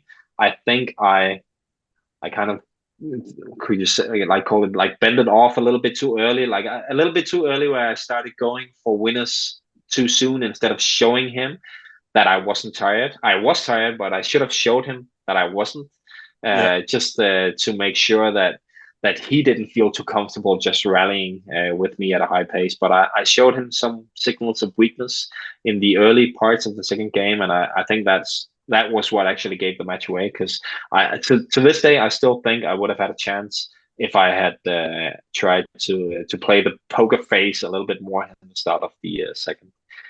But I've forgiven myself about it also because I think had I made the final, it would not have been the most fun experience, because Lin Dan, he was in unbelievable shape Yeah, he that was. year, and he just killed Chen Hui in that final. So I would have liked to be in an all England final, no doubt about it. But yeah, the experience Chen Hui had on the Sunday wasn't the best. I was about to ask you. I mean, the thought of a final against Lin Dan might have been that motivation. I mean, yeah, if he's Yeah, playing that well, you might not feel great on court, but just to say that you're in an All England final against Lin yeah, Dan would be of something that, of course, I would have happily taken a 21-0, 21-0 loss just to be able to say I had made the final. And just, I think the entrance in All England, when there's no other matches on court, and like all focuses in you, it's magical. I didn't get that in the semifinal because they played on two courts, so it was a little bit different. I actually remember we had a Danish mixed doubles playing the semifinal at the same time as me. So like you didn't get that like full focus. It was yeah, still unbelievable experience, but it would have been special to play the final for sure. yeah. So moving on to the next big thing, probably the biggest of the year, the Thomas Cup. Now, your history at the Thomas Cup was less than stellar going into this, Mm. with a number Yeah. of the previous editions it not going too well. Could you just elaborate on that? Kind of tell everyone, the history Yeah. of you and the Thomas Cup, Yeah. just Yeah. very Well, briefly. there's always been three big dreams of mine: the Olympics, the All England, and the Thomas Cup. And Thomas Cup is simply because I've always heard from the top players in Denmark that it's such a special event. And I also had this DVD from the Thomas Cup finals in 2014 with highlights from 22, was it? Was 2004. Yeah, 2004, yeah, in Historias and Iron. And I've seen that DVD a million times. I remember still some of the rallies actually between Chen Hong from China and a guy called Hidetaka Yamada from Japan. So people probably don't know who he is, but like I just remember watching that video so many times, thinking, okay, this I have to experience this one day. Um, I then got selected for the Thomas Cup in 2010, but I had to. Yeah, I was taken off the team shortly before because I got blood poisoning in my leg. Then in 2012, for the Thomas Cup, on the day we had to travel, I got like I couldn't move my back, so when I got out of bed, I couldn't like stand up straight. So like my back was just bent forward like that. I don't know what you call it in English, but like I weren't able to travel. So I stayed home for 2 extra days actually before I was able to finally travel there. And I didn't get to play the role I was hoping for because obviously I was not, in the right physical shape to play a big part. 2014, I went into the tournament with lots of pain in my foot. I wasn't able to train all the way leading up to the Thomas Cup, and again, just weren't able to perform. So like every time there seemed to be something, some injury coming up or a sickness or whatever right before Thomas Cup, even when everything else was going well. So that it was kind of like there was this curse over me and Thomas Cup, but obviously, that changed during 2016. So, what was your lead up into the the 2016 Thomas Cup? Was it smooth, or was there some issues leading into that one as well? No, I would say it was basically just perfect. We were very aware of my history with Thomas Cup, so we also focused on it a lot. That in the final few weeks, we were trying not to push anything. Like we knew that my training the weeks before that had been great. I was at a good place physically and mentally, so we tried to make sure that we weren't pushing anything at the end. I had been in a very good run with my mental coach, my psychologist, where we had been working very hard on some different issues leading up to that Thomas Cup. So I went into that Thomas Cup feeling at an extremely good place in terms of my level, in terms of where I was mentally and physically. So there was no issues going into the event, and I would say it's one of the few events during my career where my expectations has been up here and the result has actually been like even higher. It's Yeah. often been the other way around, like high expectations, bad result, and low expectations, good result. But this is one of the few ones where it was actually the opposite. I already had high expectations, but the result actually exceeded them. Were those high expectations shared by the team going in? Was everyone quite confident that this could be our year? I think we were all very confident that we would be competitive, but there's no doubt losing Carsten Mogensen in February at the European Men's Team Championships, he got a brain aneurysm, was a big blow because had he been part of the team, we would have one of the best men's doubles in first doubles, and we had Colin and Conrad in second, and we had three world-class men's singles players in Victor, Jan, and myself, who were all just around top 10 at the time. I think I was actually 10 at the time as our third men's single. So obviously, with Carsten on the team, we would be one of the outsiders for gold. We didn't feel like that without Carsten, but we still felt like on paper, we have Victor, Jan, and me. So we could win three singles every time, and that would be enough. But the other guys, the doubles players, they also stepped up. So we actually didn't only rely on the singles. We also had Mads and Mads winning some important matches. We had Matthias Bo still part of the team. So we did some mix-ups in the doubles that made sure that we actually all 10 players on the team won an important match during that Thomas Cup, which I think is pretty unique. And you had obviously I'd say three very important matches in knockout rounds. Again, against Japan in the quarterfinals, you won the deciding match. What was that like? Was was there nerves going in? You were like, okay, I'm on the deciding match here. All that kind of, the usual kind of stuff. To me, that is the most important win in my career. Obviously, the final is more important in terms of we actually win the trophy. But that match against Richie Takeshita from Japan, like the pressure was huge because again I had very high expectations. I was world number 10. I think he was maybe world number 36 or something. So on paper, I should just win that match. But with my history in Thomas Cup, I had never been able to perform and help the team the way I had dreamt about or people would expect of me. So I felt a lot of pressure going into the match, and I felt like my teammates had put me in a position where we can win a medal for Denmark, and that's another factor that played in my mind, that I'm only part of the national team. They have put all that funding into me, all those hours from the coaches into me to win medals for Denmark. And this was my first chance to actually play a vital role in winning a medal for Denmark. So when I managed to win that match and withstand that pressure that I put on myself, it was a huge monkey off my back, and it just it made it a lot easier for me to do the same in the semifinal and final. I didn't feel nearly the same pressure in the semifinal and final. On the contrary, I actually didn't feel a lot of pressure in those matches, and I really think that's because I got the full experience in terms of pressure in that match against Japan, and I proved to myself I had done my homework. I knew how to handle it, and I could actually handle it on court. So that's for me, the most vital win in my career. That's that quarterfinal. And then obviously in the semi-finals, you kept Denmark in the match, and in the final, obviously you famously won it. I want to just ask about that final. You had such a big lead in the third.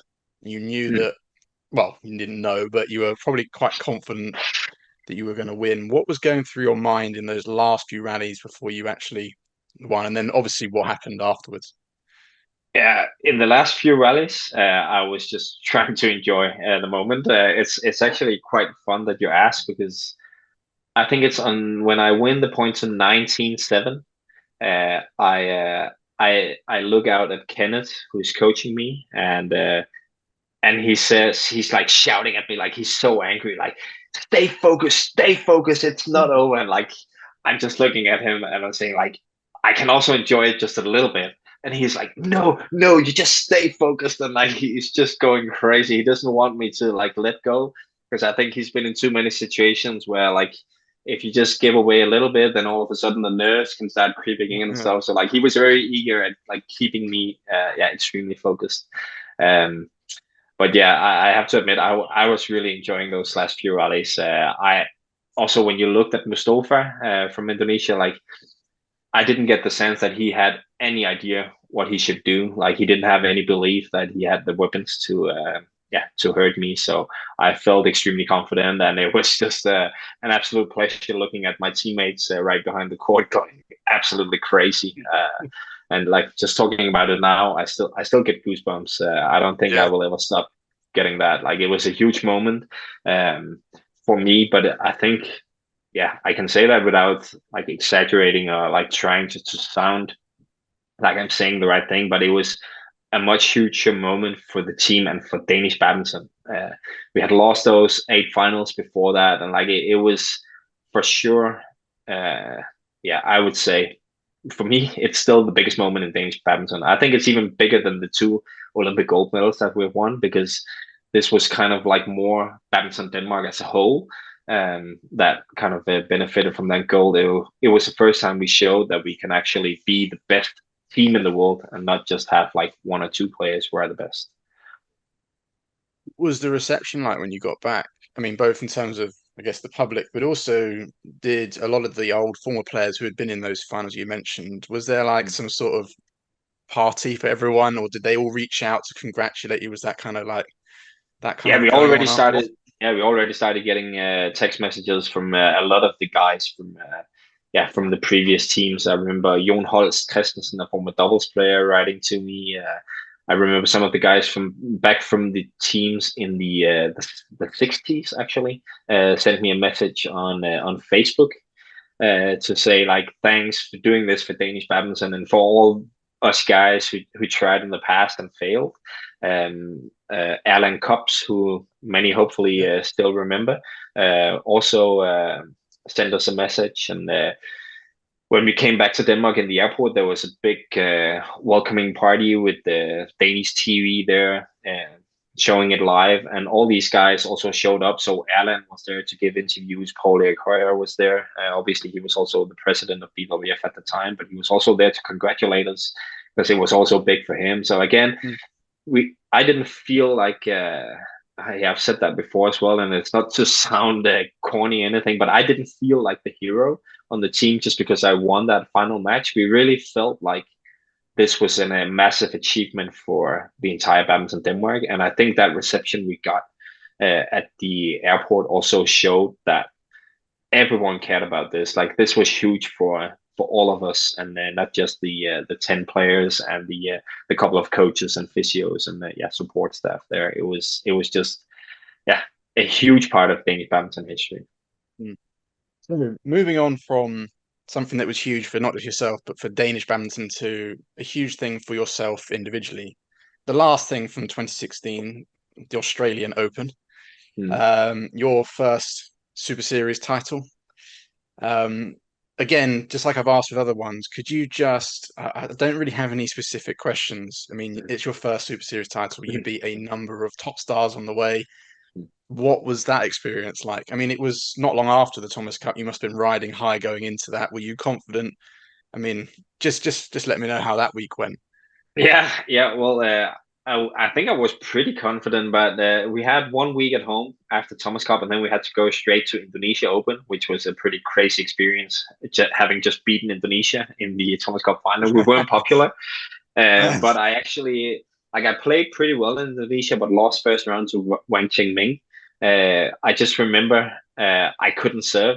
For some reason, I couldn't focus mentally, and like my serve was completely broken in that match. So that was the only thing I went into the tournament in Australia really focusing on, like getting back into like a better state of mind in terms of my focus. Because like obviously I knew from Thomas Cup that my game was there. I almost beat Wang Qingming the week before without being able to hit a decent serve. So obviously, like my game was there and ready to perform. I didn't go into the week thinking like, okay, this is going to be the week where I win my first Super Series. It kind of just evolved throughout the week.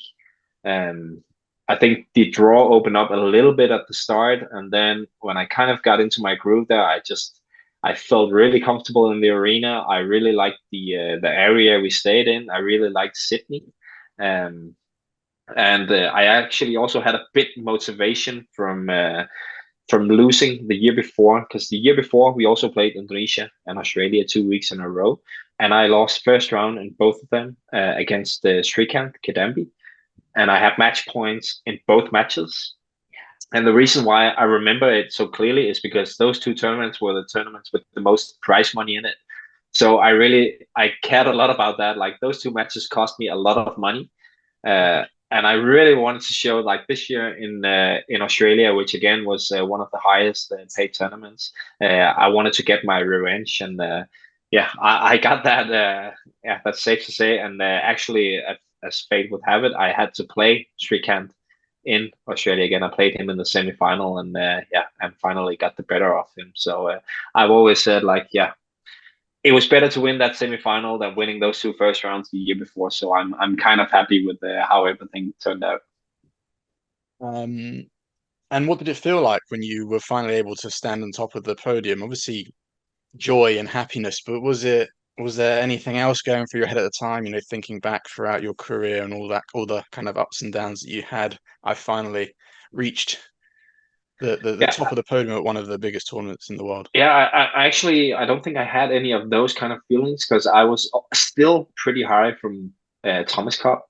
I was pretty high from the year in general. Like as you said, I made the semi-final of All England as well. So to me, it didn't really, and it's not to try to sound arrogant, but it didn't really come as a huge surprise that I was able to do it because I kind of felt like I had showed my level is good enough for this.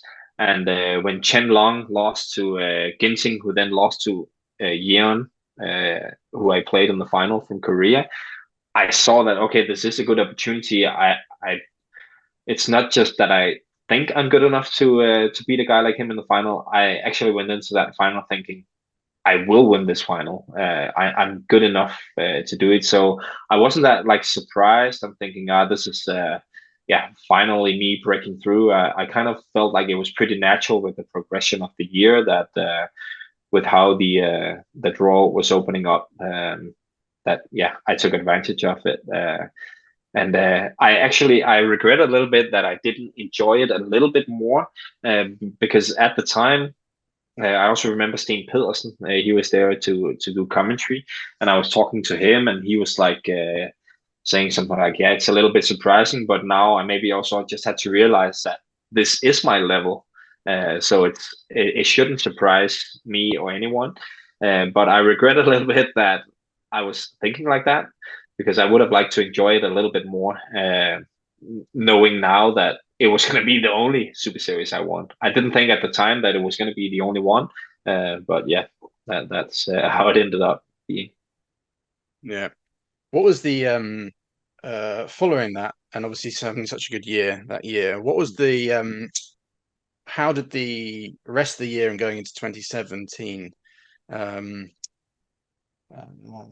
how did the rest of the year go for you? I mean, we talked about the big Yeah. wins. Were you still consistently doing well towards the end and into 2017? Were you kind of like, right, The I rest, can really yeah, move on now?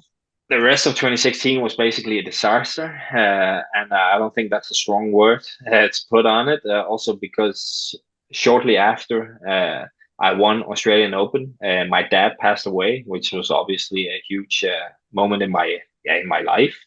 And it was just like a few weeks before my wedding, so that's also why I said like 2016 was an outrageous year for me. Like there was so many ups and downs, so many big moments on court and off court.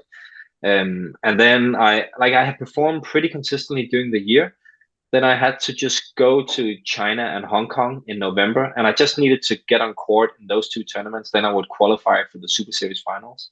No matter the other results, I just needed the points for two first round losses. That would have been fine. Uh, on the day before, no, on the day I have to catch my flight to China. I'm flying in the evening, so I'm going into the city with my wife to have a lunch and yeah, just do something cozy before I have to leave. And after eating that lunch, I start feeling like unbelievable pain in my stomach. And I'm like, okay, maybe I ate something bad or something. So I had a flexible ticket, so I thought, okay, I'll change my flight for the next day. But overnight, it just got worse and worse, and I had to go to the hospital. They said, yeah, we can't really see. It's maybe just some food poisoning or whatever, which meant I had to postpone my flight another day. And I was like, yeah, well, it's not a big issue. I will arrive late, but again, I just need to get on court to get my points, and then I can qualify. But the day after, it just got even worse. I had to go to the hospital again, and it turned out to be appendicitis. So I had to get surgery to remove my appendix. And that obviously meant there was no chance I could go play China Open because I had the surgery on Monday and the tournament started on Tuesday. But I was actually still in my mind thinking, okay, I can go to Hong Kong and just play there, get on court, get some points. The only thing that could not happen uh, for me to then qualify for the finals was for Victor to make the final in China. If he didn't make the final, it would be enough for me to actually just go on court in Hong Kong and I would still qualify. Obviously, what happened in China was that Victor made the final. So now I knew that, okay, I cannot go to Hong Kong, just play a few rallies, get my points, and qualify. I would actually need to win a match in Hong Kong, and there was no chance I could win a match 1 week after getting my appendix removed. Yeah, you have to play a world-class player, and you cannot do that with a fresh Yeah. surgery wound. So yeah, I had to pull out and miss out on the 2016 Super Series finals, which was yeah, a huge blow, and I was really, really, really disappointed because, as we spoke about, the 2015 year was very frustrating for me. Now I finally felt I was back on track. I was performing so well, and it was kind of like the icing on the cake was that Super Series final participation, which is a reward for being consistent throughout the Mm. year. So yeah, it was just it was a big blow to yeah some really tough months with obviously also the death of my dad. Yeah. And did that run into early 2017 as well? That kind of misfortune and not able to kind of get the follow on from what had been such on court a great year. Yeah, Did to that kind of be carry on? completely honest with you, I don't remember much from the end of 2016 and the start of 2017. And I'm pretty sure that it's because like it was such an emotional, tough time in 2016 with ups and downs, like my wedding, my dad dying, winning Thomas Cup, winning my first Super Series, missing out on Yeah. on the Super Series finals under those circumstances. So for me, that period of 6 months is like it's basically just one big blur. So yeah, I don't really remember much from the start of 2017, so I can't really give you a very good answer on But yeah. something good did happen in 2017 was you Yeah, got your first European medal, individual yeah, medal yeah. that is. True, true. Um, Now, obviously, were you happy with this result? Was it in Mm. front of a home crowd if I'm correct? Yeah, It was in Denmark, wasn't it? yeah. It was in Denmark in the city called Kolding. Were you happy with the result? I mean, your first medal, but I Hmm. know there was it could have potentially been silver or Yeah, gold. yeah. I missed 2 match points against Viraj Yusuf in the semifinal, which was highly frustrating. But there's no doubt for me that week it meant more to win a medal than what color of the medal, because as you say, it was my first medal, and as I said during the Thomas Cup talk as well, that I'm in the Danish system to win medals for Denmark. That's why they put a lot of money into me. And I've always felt it like a bit of a failure that I didn't win a European medal before that. So it was very important for me to medal at home, which is also why my celebration in both third round against Emil Holt and also against Brice Leverdes from France in the quarterfinal was like big celebrations, because there was a lot of pressure that I put on myself that I could release after those 2 matches. So yeah, my answer would be yes. I was happy with the medal. Of course, it tasted of a bit more when I had those 2 match points.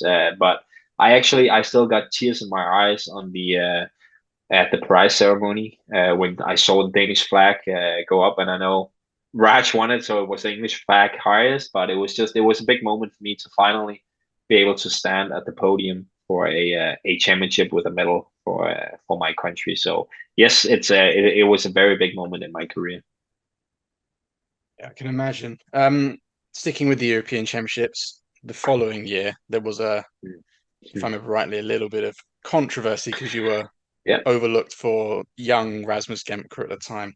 yeah, I mean, can you tell me how that happened? I mean, what was there a mm, reason for that decision? yeah. And just how you felt afterwards. I can imagine, obviously, Mm. disappointment and a bit of frustration was probably the main things. Or was there Yeah, anything well, else? it happened because Jan had been injured for a long time, and you can only get 4 players at the European Championships in a certain category. And Badminton Europe decided to give Jan a wild card. And even with a wild card, you can not exceed that 4 player entry limit. So Badminton Denmark had to accept that wild card or decline it. They decided to accept it. So then there were only 3 spots left, with me, Victor, and Gemke fighting for those. Victor was the best in the world at the time, or one of the best, so obviously he was going to go. Um, and then they decided to send Gemke instead of me, because the way we look at the European Championships in Denmark is that it's a good championship to also give some experience to the younger ones that you expect to win bigger medals in the future. So World Championship level medals, Olympic medals, and stuff like that. And they felt it was a good opportunity for Gemke, who still had the level to compete for a medal. So to actually go there and try to experience, the pressure of playing at a championship. It was obvious that I was the better player at the time. The results, the rankings said that. It wasn't by much, but it was pretty clear. And also in the end, it actually cost them like a medal, because Gemke only got seeded fifth. I would have been seeded three at the event, and Gemke then got drawn to play Victor in the quarterfinal. So obviously, just one of them Yeah. could win a medal. Had I been there, we could have won all 4 medals, because we would have been seeded 1 to 4. So it did cost them like a medal in the end, but yeah, that was the reasoning behind it. They wanted to give the experience to Gemke. Obviously, I was extremely pissed about it. It's a huge event. It's a lot of ranking points. It's a prestigious event. I want to win a medal. I wanted it for my sponsors as well. It was a big tournament to miss out on in terms of TV in Denmark. So for my sponsors, it was pretty bad as well. So that's also why it created some like kind of turmoil, because I had to go out and say like, yeah, I'm really disappointed. I don't understand it and stuff like that, because I felt like I would not be true to myself and my sponsors if I kind of didn't show that I don't think this is okay. And I've always been against these rules where you can where it's up to the federation to decide. I think it should just be the ranking. I think it should be the best players playing. I understand the national quota, so it cannot be like 32 Danes or 32 Chinese players at the World Championships, but I think it should just be the results like count. So I was pissed at the time, but it also came at a crazy time for me. Like I was told um, the day after my son was born, and we were still in hospital. And it's nothing against the federation; they couldn't have done it differently because that was the time where they had to announce the team. But yeah, I couldn't really be bothered talking about stuff like that because it had been a really tough birth and everything. So it was just a very quick phone call, and I was like, yeah, whatever. And then yeah, I had to deal with it a few days later. So it was another like really hectic time, but yeah, no doubt it was frustrating. And to this day, I'm still. It's not that I haven't forgiven people, and there's nothing really to forgive. It's just yeah, I still think it was a bad decision actually. Okay. Following that, did was there thoughts for you like I'm going to prove myself to you now that I should have been sent, or that I'm still the top one of the best in Mm. Denmark, or was it at this time where maybe you were starting to kind of see towards the end of your career? Were any of Mm. those thoughts coming in at that point? Being overlooked. Like you said, you just become a dad as well, which Yeah, always yeah. changes perspective. Obviously, you were well, you weren't old, but you were getting to the tail Mm. end of Mm. your career. What were your thoughts after a decision like that? Were you like, no, I know I've took good years, I'm going to prove I'm wrong, or were you kind of like, maybe this is the beginning of the end?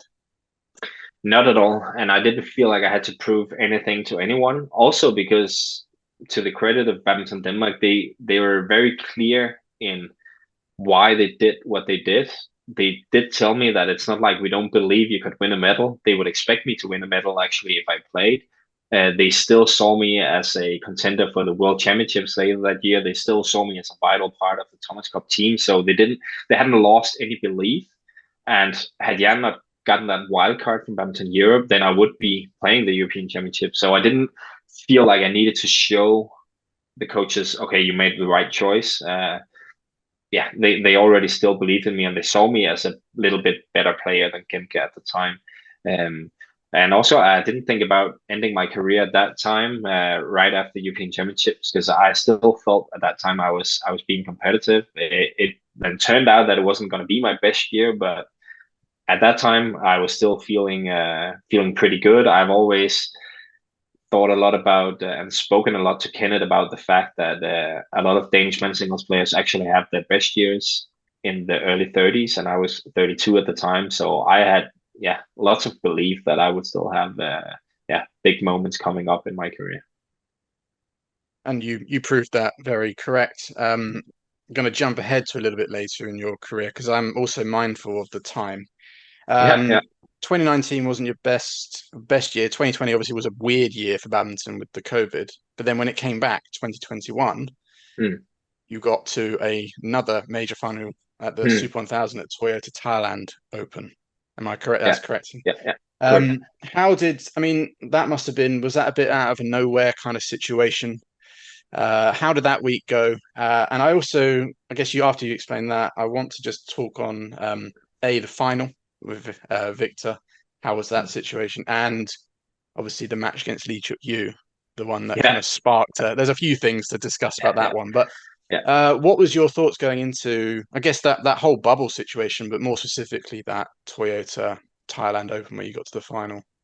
Yeah, that definitely came out of the blue. I remember I was down to 41 or 42 in the ranking, so I wasn't automatically guaranteed to enter those tournaments. I had a very bad year the year before. And I remember also saying in an interview with Danish TV that like this was the final chance for me these next few months, because if I didn't start performing better, I didn't think it was worth the investment, both in terms of time and money. We don't get everything funded in Denmark, so we pay like 90% of our expenses ourselves. So I was investing a lot of money into my career, and I was investing a lot of time away from my family. And I kind of felt like it was not really worth it if all I could do was fight to just stay in and not feel like I had any chance of actually achieving anything. I didn't feel like my game was then evolving, and I've always been motivated by that. So I actually didn't know that I was going to play those two tournaments in Thailand until I was on the second flight.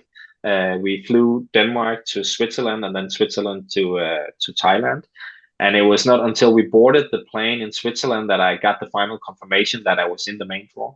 I knew that I was high on the reserves list, so that was why I chose to go, because there was no other tournaments because of the bubble and Corona and everything. So I decided, yeah, I'm gonna go because something can happen. Someone can test positive. Someone can get sick or whatever. So I knew there was a chance to play, but it wasn't until, yeah, actually on the trip there that I was told that, yeah, you're gonna play. Um, I then played the first tournament in Thailand, lost in the first round to Rasmus Gemke.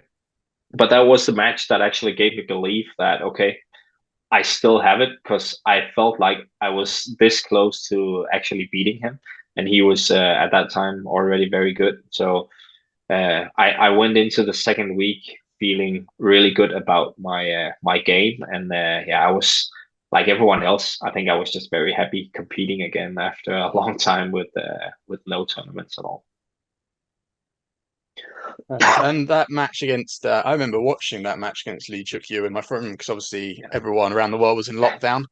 And I remember just thinking how well you played. But obviously, the big question I'm sure everyone wants to talk about, well, the two things, I guess, the controversy. I mean, the end of the match. I mean, I can't remember exactly. It was something to do with a net kill or something, wasn't it? It's on 19 all in the third, so I'm blowing a big lead. I'm leading like 17-12, 18-12.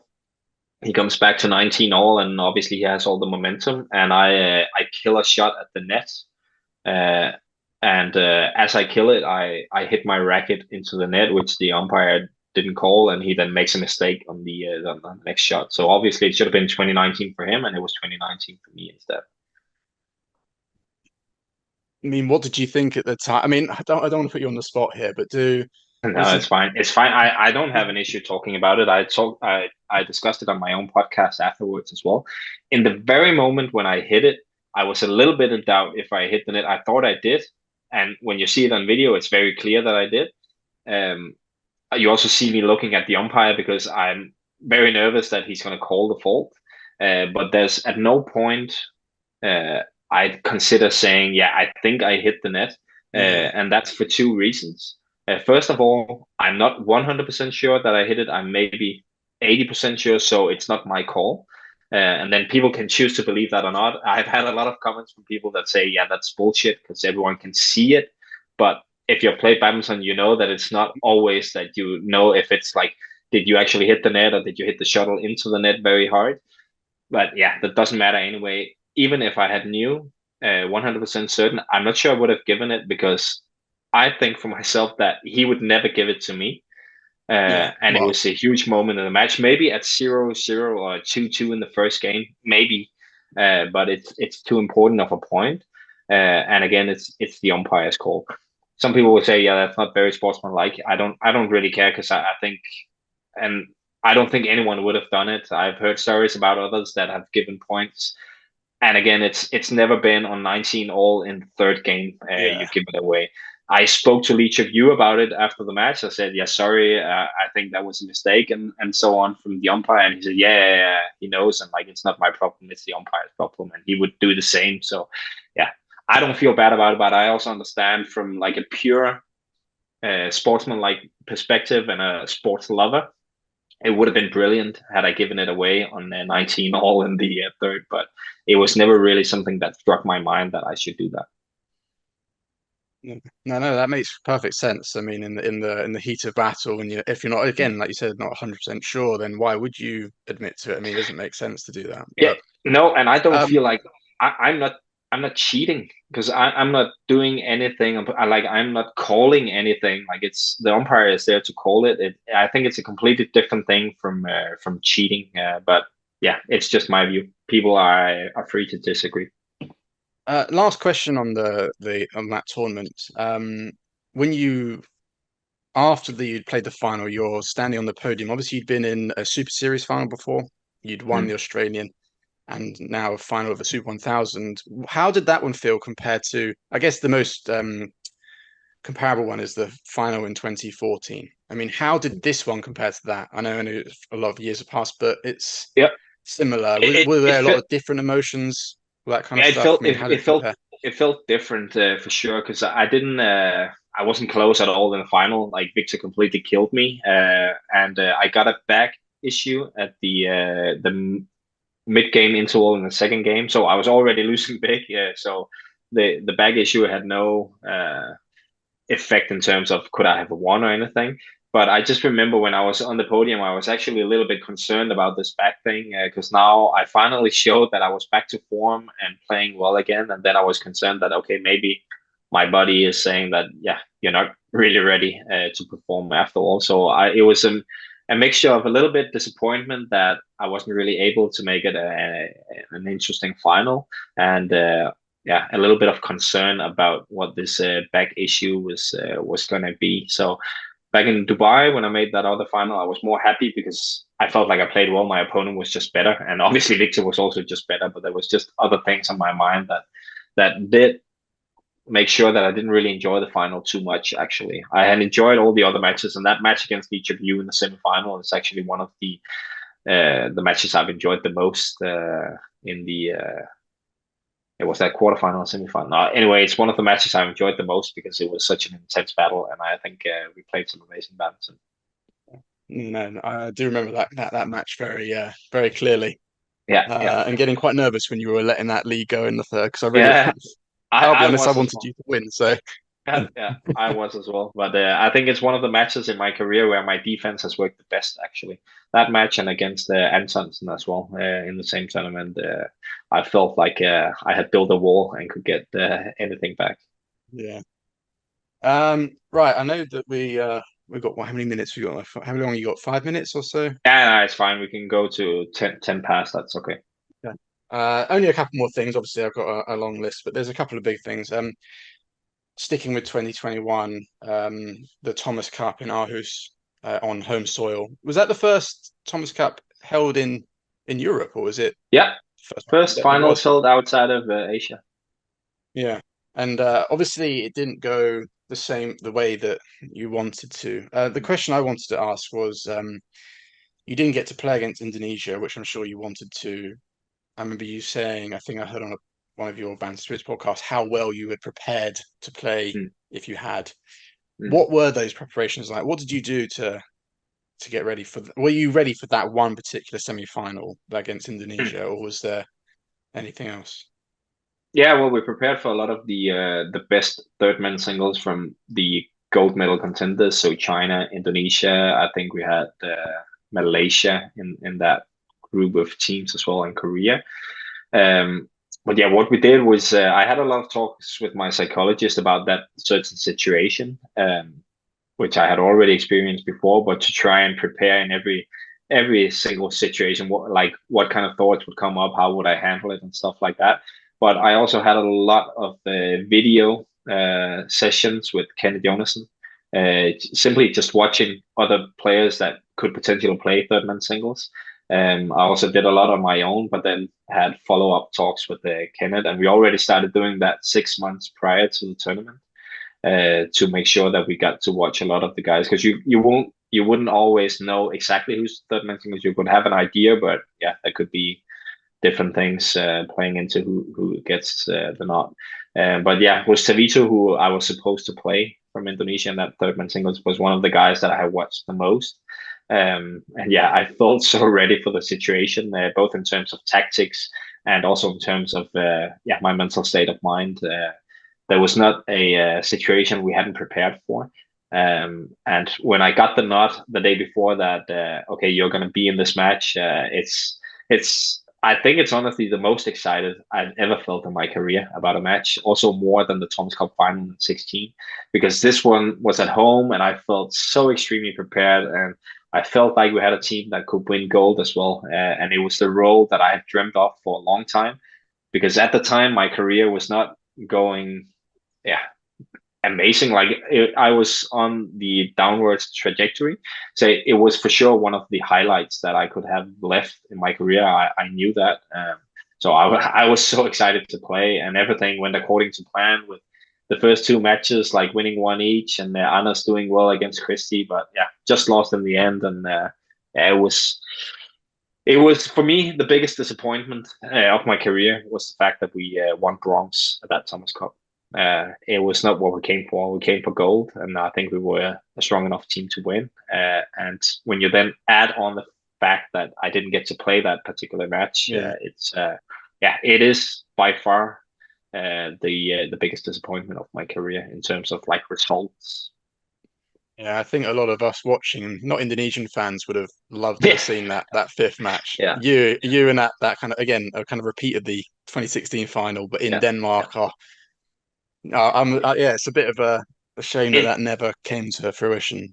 I of course agree, and it's easy to sit here and say, but like I'm very confident that I would have won, and I think also history shows that those kind of matches are the ones that I thrive in. So I'm yet to lose a decisive match in Thomas Cup for Denmark. Also at group stage, like if it has been 2-2 or we've been down 0-2 and fighting for our lives, I've won. I think it's 6 times now for Denmark. So I think it's pretty clear that I like those kind of situations, and as well as prepared I was for that one.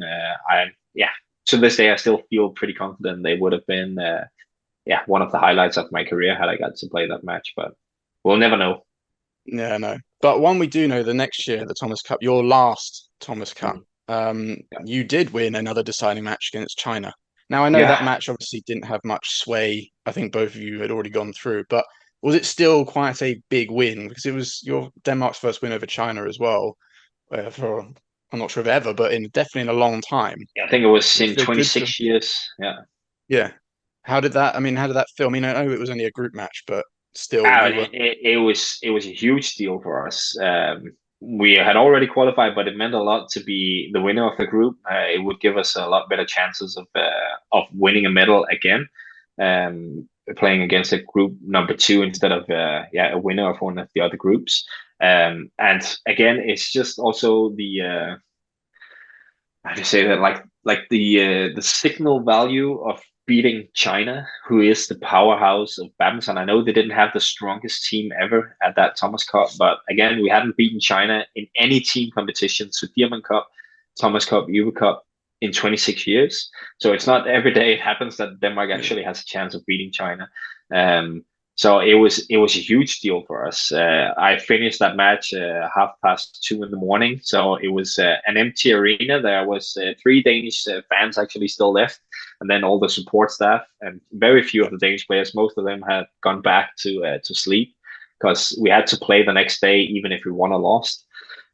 So it was also like a rather weird experience, like playing such a big match with such a big win for Danish badminton at 2:30 in the morning. But it was it was an amazing performance for me, and just I was so proud to once again show that when it's really crunch time in those Thomas Cup events, I've been able to perform every single time since 2016. No, great.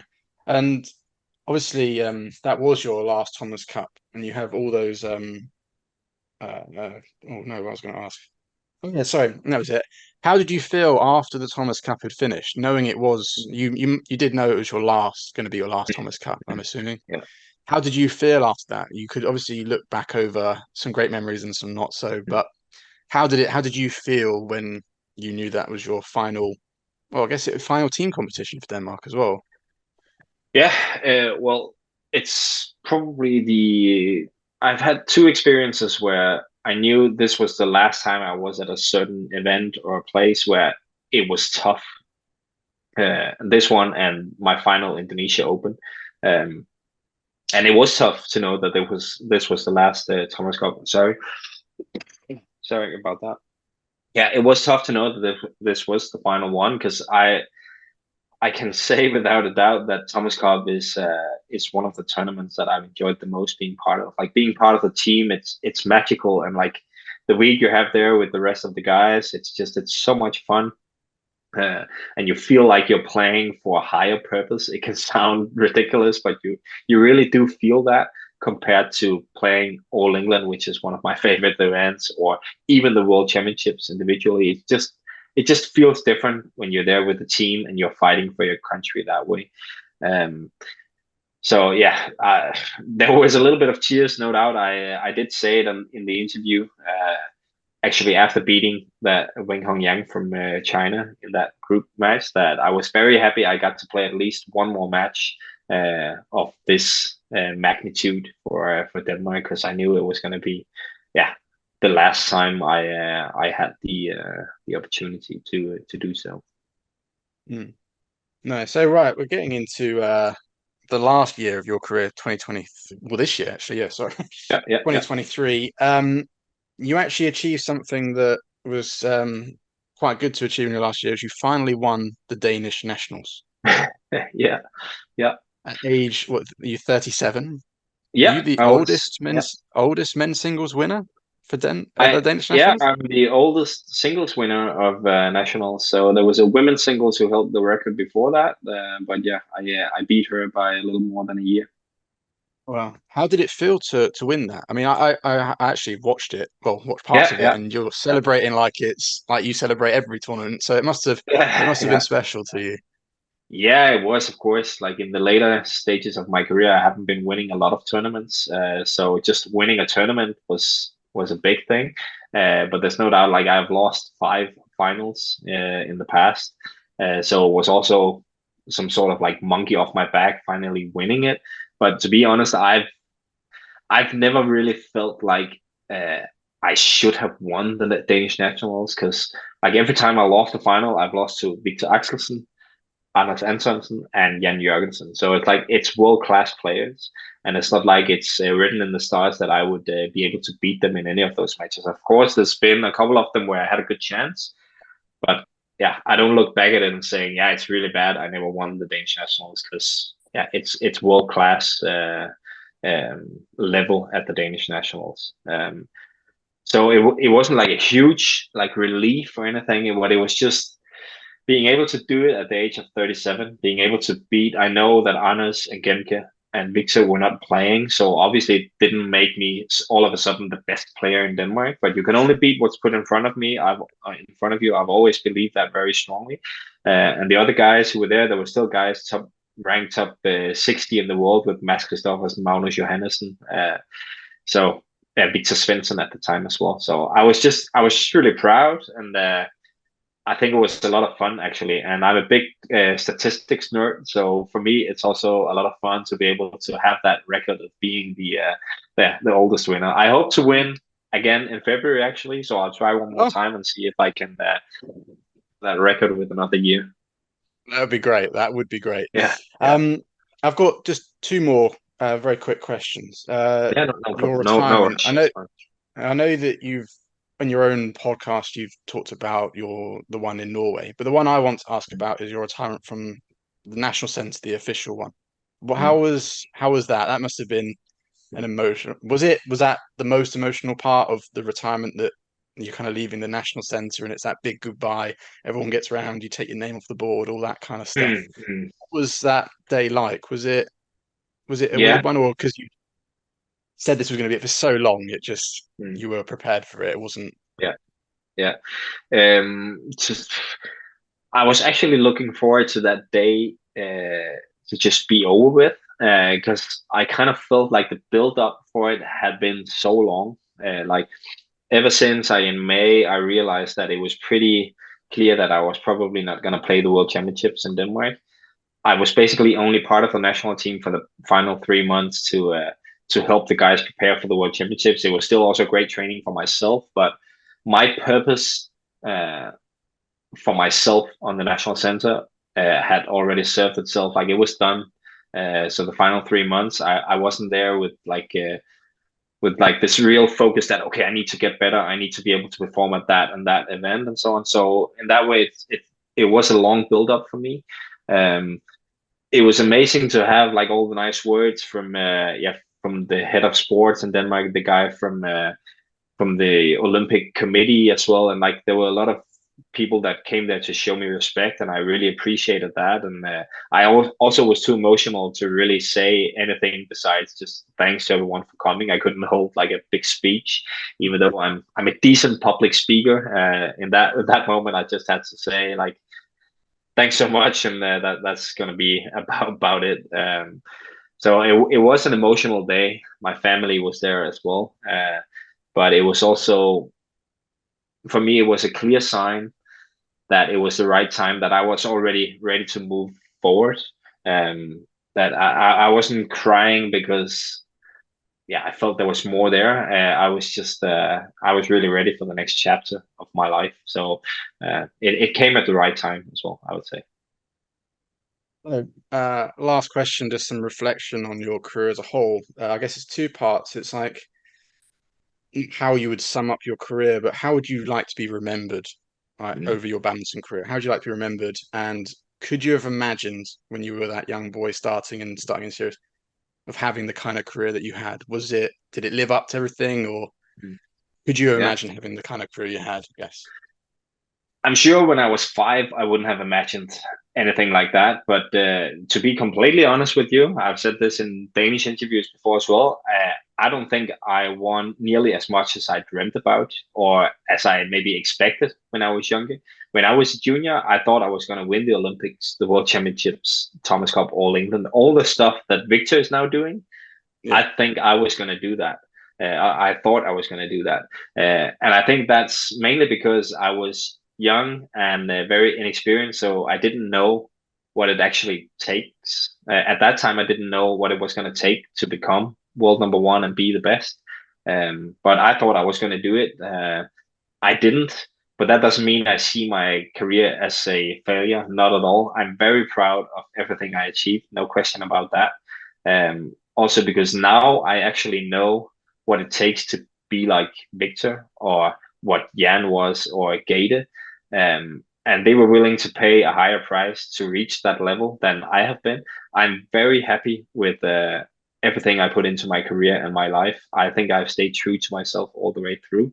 I think I've had some unbelievable experiences. I've had some great results, and I've met so many amazing people. I have the best network of people around me now. So yeah, it's been an amazing career and amazing life in badminton.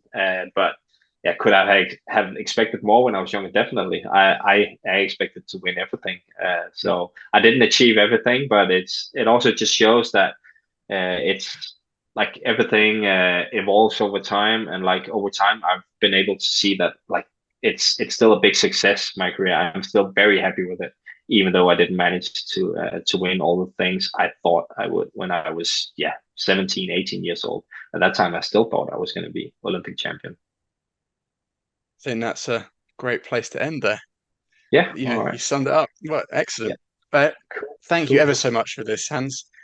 We've managed to speak for 2 hours and 12 minutes on this. Yeah. That's we still didn't get through. We still didn't get through everything. I remember a few questions I read beforehand that we didn't get through, but that's fine. Yeah, no, but I can either leave them out, or I can cover them myself, or we wouldn't have had time. It would have taken 3 or 4 hours to go through everything that I think I'd written down.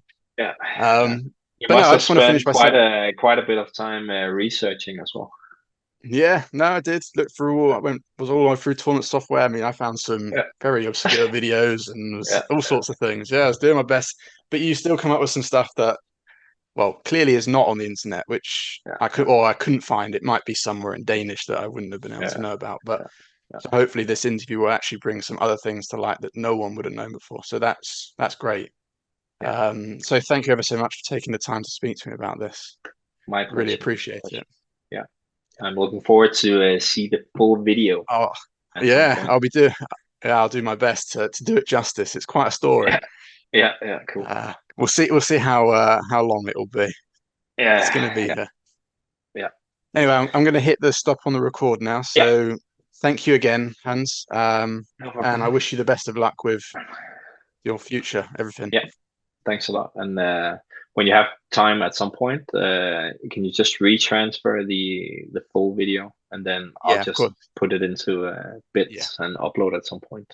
yeah, But we'll do. I won't do it until after you've uploaded Yeah, your video. I'll let you know. I mean, it might be able to go out as the raw thing before, because obviously I'll just stop the recording here.